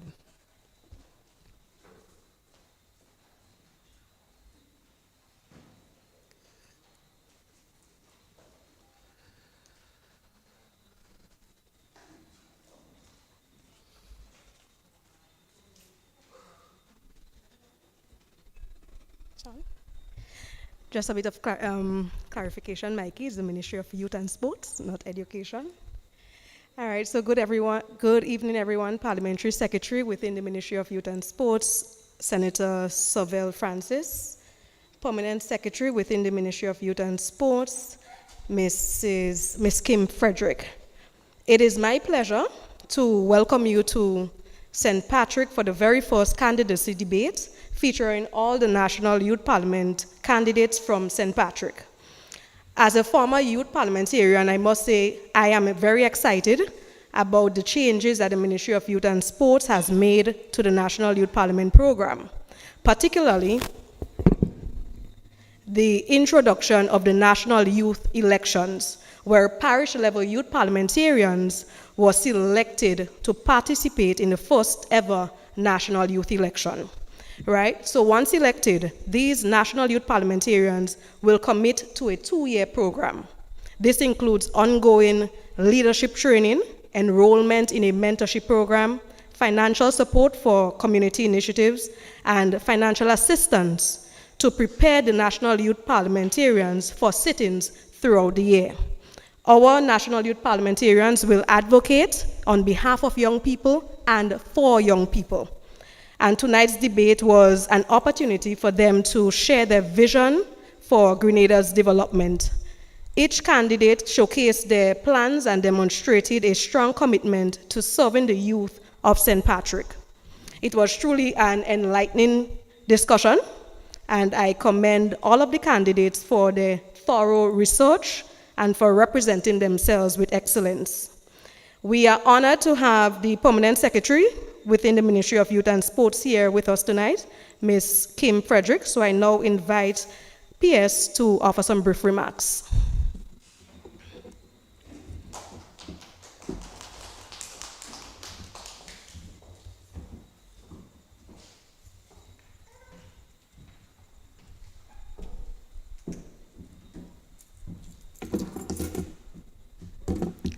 Thank you, Ms. Edwards, and let me say good evening to the listening audience out there, and of course to the candidates as well. And let me recognize the presence of the Parliamentary Secretary and the other staff of the Ministry of Youth and Sports, and the moderator and other persons. So firstly, let me say that I want to commend the candidates for being so brave, yes, to come out and have this debate. You must be commended, because it takes a lot, you know, to come and speak. Sometimes persons, they're afraid, you know, even if they want to articulate, you know, how they feel on certain issues, you know, they're afraid to come forward. And the fact that you come forward, we have to commend you, you know, for that. I must say that you have a passion for youth, because we can hear it in your voices. And well, of course, we have at least one said, you know, she's a teacher. So you can see that passion in terms of helping young persons. And I hear it as well, you know, in the voices of the other candidates. I also want to say that as young people, you're in a better position to understand the issues that are affecting young people. And who best to make recommendations as to how to address those issues? And I think you did just that. You would have shared your experiences, because sometimes as adults, yes, we know what the issues are, and we would have our own recommendations as to how to address them. But it is always good to get the young persons involved, the persons who are actually having the experiences, and they can make the recommendations as to how we can address the issues. So this is a good platform for the young persons, as they say, to be a voice for young persons, to advocate, you know, for the issues affecting young people. Now, you would have done a lot of research, and I also have to commend you on that as well. So you didn't just come here and, you know, was just speaking, but you did your research, you did your homework. So when you spoke in some cases with authority, because you had the relevant information to back it up. You know, you didn't just speak, you know, just like that, but you did your research, and you must be commended on that. Also, I want to highlight the fact that the issues were well chosen, Because when you listen to the issues, those are issues that we speak about all the time. Some of it, we're considering making policy decisions on those issues. And sometimes, you know, because they're what we may say controversial topics, some persons, they're afraid to say their opinion on it. I did hear one or two saying, this is my view, which is important because we need you not to just stay behind, you know, but, you know, be, you know, open about how you feel on the issues. And we did hear some of that where persons say, this is how I feel about this. There are other instances where, of course, you know, persons are more conservative and may say, okay, they leave it up to us to make that determination. I know one instance in that case to make the decision, but at the end of the day, generally, persons were, you know, open about how they feel on the policy issues. We have to understand as well that this forum here is really mimicking what happens at the national elections and so in terms of the process. But I must say, maybe at the national level, we can mimic some of what is happening here. Because, you know, sometimes we have the general elections and we have the manifestos. The manifestos, when they come out, you know, they come out at a time when sometimes I don't know how many persons would read it. If we were to do a survey and say, okay, from the population that vote, how many persons actually read the manifestos, and that is what informed their decisions, so that they understand what is the policy or what is the priorities, you know, of the different parties, and so we don't know. But if you have, well, of course, we know we have the rallies, and many persons go to the rallies, and so, but if we have a debate like this, you know, you can really see how the parties feel about the different issues, and you actually hear it from them. And so when I say, you know, we can take a page from the young persons in terms of mimicking, you know, the process. Just saying, I'm not recommending it, but it's just an observation, yes, so that you understand where I'm coming from, that it's a good, in other words, I'm saying this is a good approach. It's a good approach whereby you have the debate and the persons who are voting can know where the persons stand on the different issues. Because some persons are passionate about certain things and would want to know how you feel about it, yes? And so it is a good forum where the electorate, yes, would know your policy position and would hopefully make the decision to vote based on what they heard here today.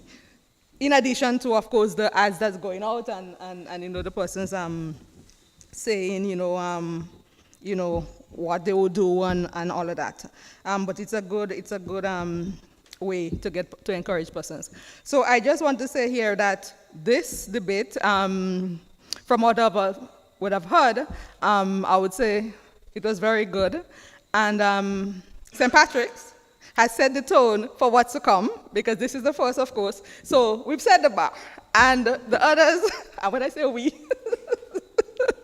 sorry, but I actually live in St. Patrick, so not being biased or anything, because of course I'm the PS, so it's an open playing field, level playing field, but I'm just saying this is the first, so just so that we understand the context in which I'm saying it, this is the first. So because it's the first, they've set the tone, yes? So that's all I'm saying, yes, so that we, so that we're aware. So yes, so St. Patrick has set the tone, and I just want to encourage all the young persons out there to turn out. For those of you who have not yet registered, go out there and register, because you would want to ensure that the person that you want to represent you is the person that come out victorious. So don't say you're staying on the sideline, you're not going out there and vote, and afterwards you complain about the results. Go out there and vote. Make a difference in terms of who you would want to represent you. So the persons, the candidates, both East and West, would have given, as I said before, a good account of themselves. And they're committed, they're dedicated. I think they're an inspiration to other young persons who are looking forward to get into politics. I don't know their aspirations, whether they're looking to get into that field, but at least they can see it and say, but wait, it's maybe not so difficult, and they may have an appreciation. At the end of the whole process, Ms. Edwards would have outlined, the process. So they would have a better appreciation. And we would not be sitting there and say, well, we don't have young persons coming forward. Yes? Hopefully that at the end of the process, we would see a lot more young persons coming forward and getting involved. So this is just a way of awareness so that persons are aware of the parliamentary process and to encourage persons to get involved. So, as I said before, let me thank the candidates, for their showing here this evening. And we look forward to the other debates. Thank you very much.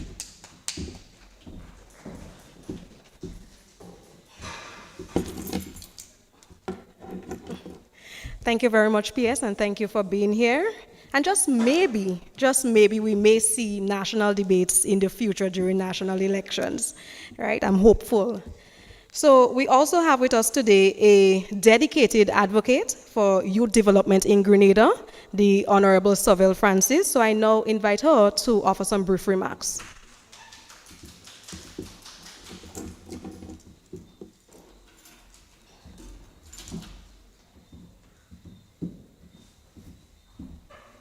Thank you so much, Ms. Edwards, and pleasant evening to all represented here. Permit me to recognize with us Permanent Secretary within the Ministry of Youth and Sports, Ms. Kim Frederick, Assistant Coordinator of Youth, Ms. Janella Edwards, candidates, Mr. Moderator, Division of Youth staff, and to our viewing audience, thank you for tuning in and staying with us.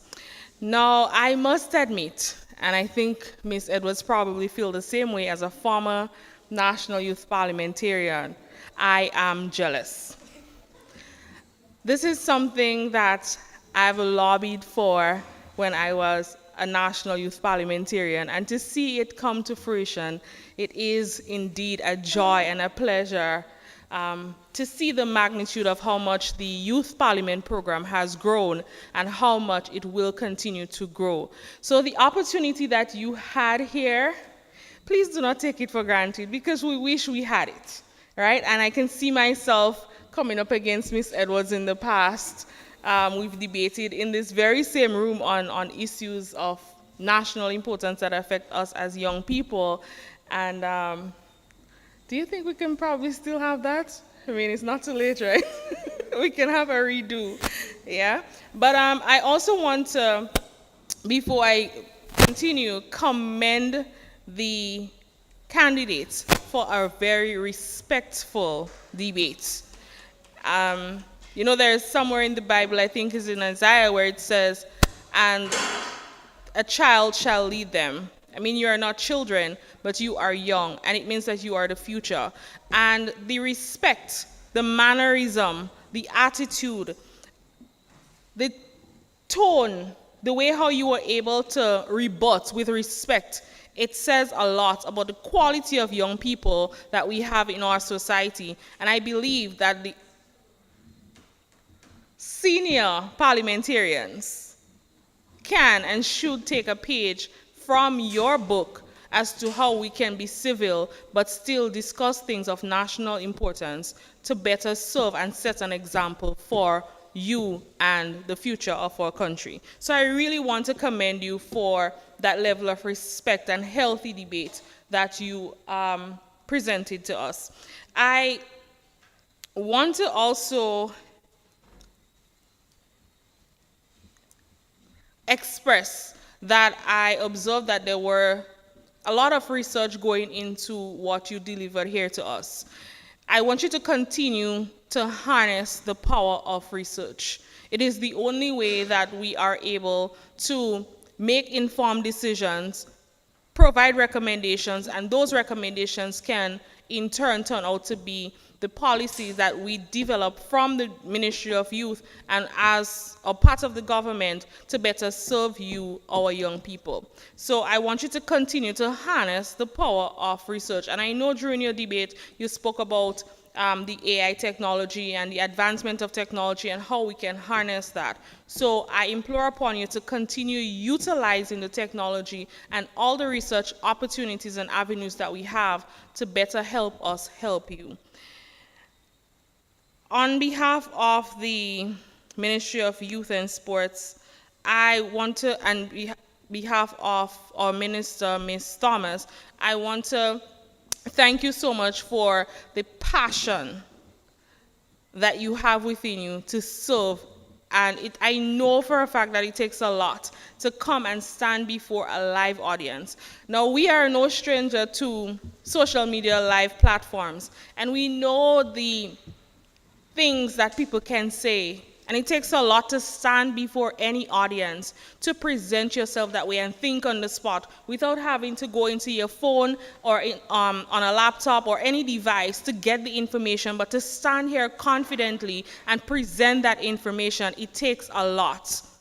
Right? Do not take that for granted. And to all those who are viewing, I urge us to be respectful, to be mindful, to be supportive of the young people. This is just the start. We have the other parishes who are scheduled to have their sit-in. I want the young people to go back in the live, to view the live, in the comment section, and to see that you are encouraging them, that you are cheering them on, you are sharing, and you're asking people to register to vote. This is how we can support. We may not have the financial backing to support, we may not have other mediums, but by just offering words of support and commendations to them, that can go a long way. So thank you so much on behalf of the Division of Youth within the Ministry of Youth and Sports for all that you continue to do. And to our candidates, I wish you all the very best. Have a good night.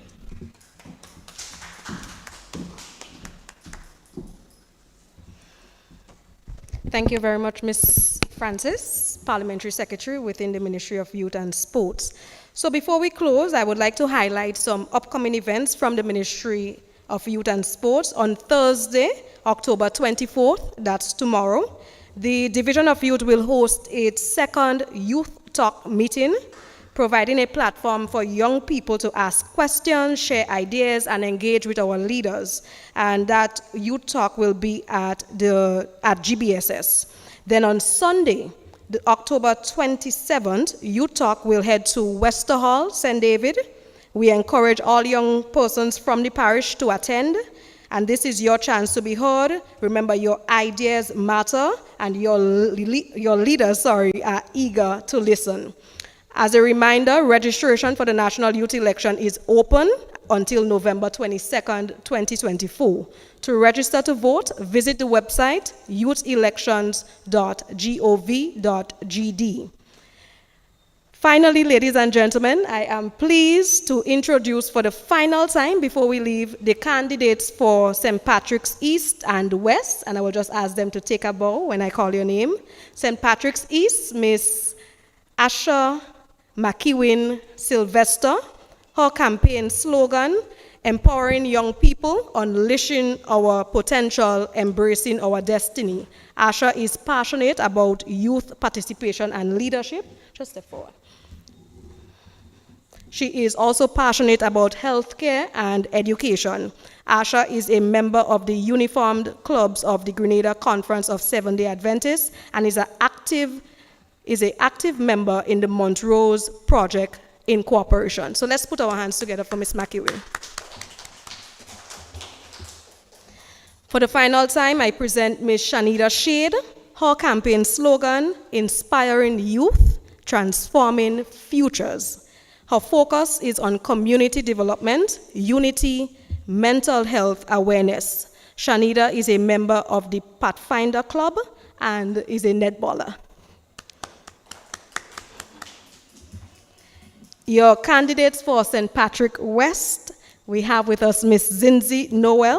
Her campaign slogan, every voice counts, every barrier breaks. Her interests include human rights, diversity, equity, and youth leadership.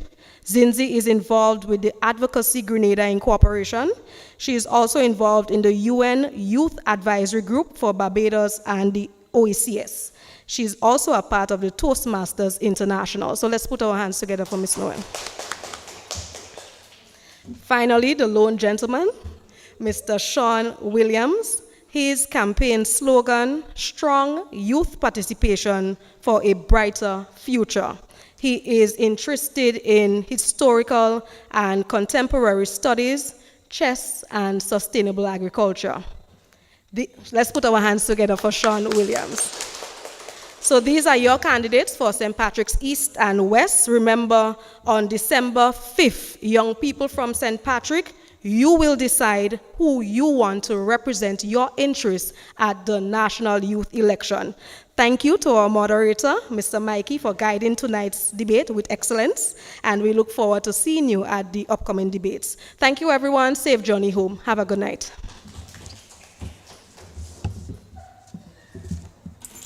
Hi, everyone. I am Kale Cyrus, Youth Parliamentarian Candidate for St. Mark and National Youth Ambassador for Grenada. Youths, the time is right now. We are the next generation, and let us prepare for those that comes after us. I invite you, come along this journey with me. Vote for me, Kale Cyrus, the one that will help you, the one that will hold your hand, the one that will ensure that every youth are included. We are the next generation. Together with you, we will ensure that every youth achieve higher education, much more community involvement, and most of all, employment opportunities. Hi everyone, my name is Tiwana Scott, your Youth Parliament candidate for the vibrant and resilient constituency of St. Mark. My campaign under the slogan, Youth on Fire, Ready to Inspire, is not just about representation, it's about action. I am honored to stand here before you, driven with a vision to create a lasting change that empowers and uplifts our youths.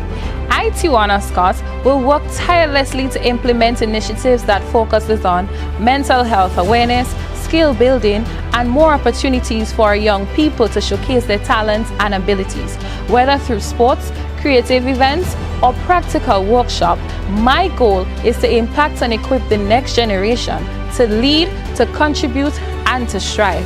Together we can build a brighter future so that the youth's voices will not only be heard, but also empowered to make a real impact. Let's take action now for a brighter tomorrow. And remember, vote for me, Tiwana Scott, for the vibrant and resilient constituency of St. Mark. Youth on Fire, ready to inspire. Hi, my name is Akim Philip, and I'm the Youth Parliamentary candidate for the parish known as Sunset City, St. Mark. I am passionate about development in my community, and I believe with your support, we can make a positive impact in St. Mark. Some of my focus would be on sports development, leadership development opportunities, financial management, youth and agriculture programs, entrepreneurship, and skills development opportunities for young persons. As young persons, we need to be a part of our country's democracy and development. Make your voices be heard. Together, we can make a difference. Register today. Visit www.youthelections.gd. And get ready to vote on December 5th. For the candidate you want to represent you at the National Youth Parliament.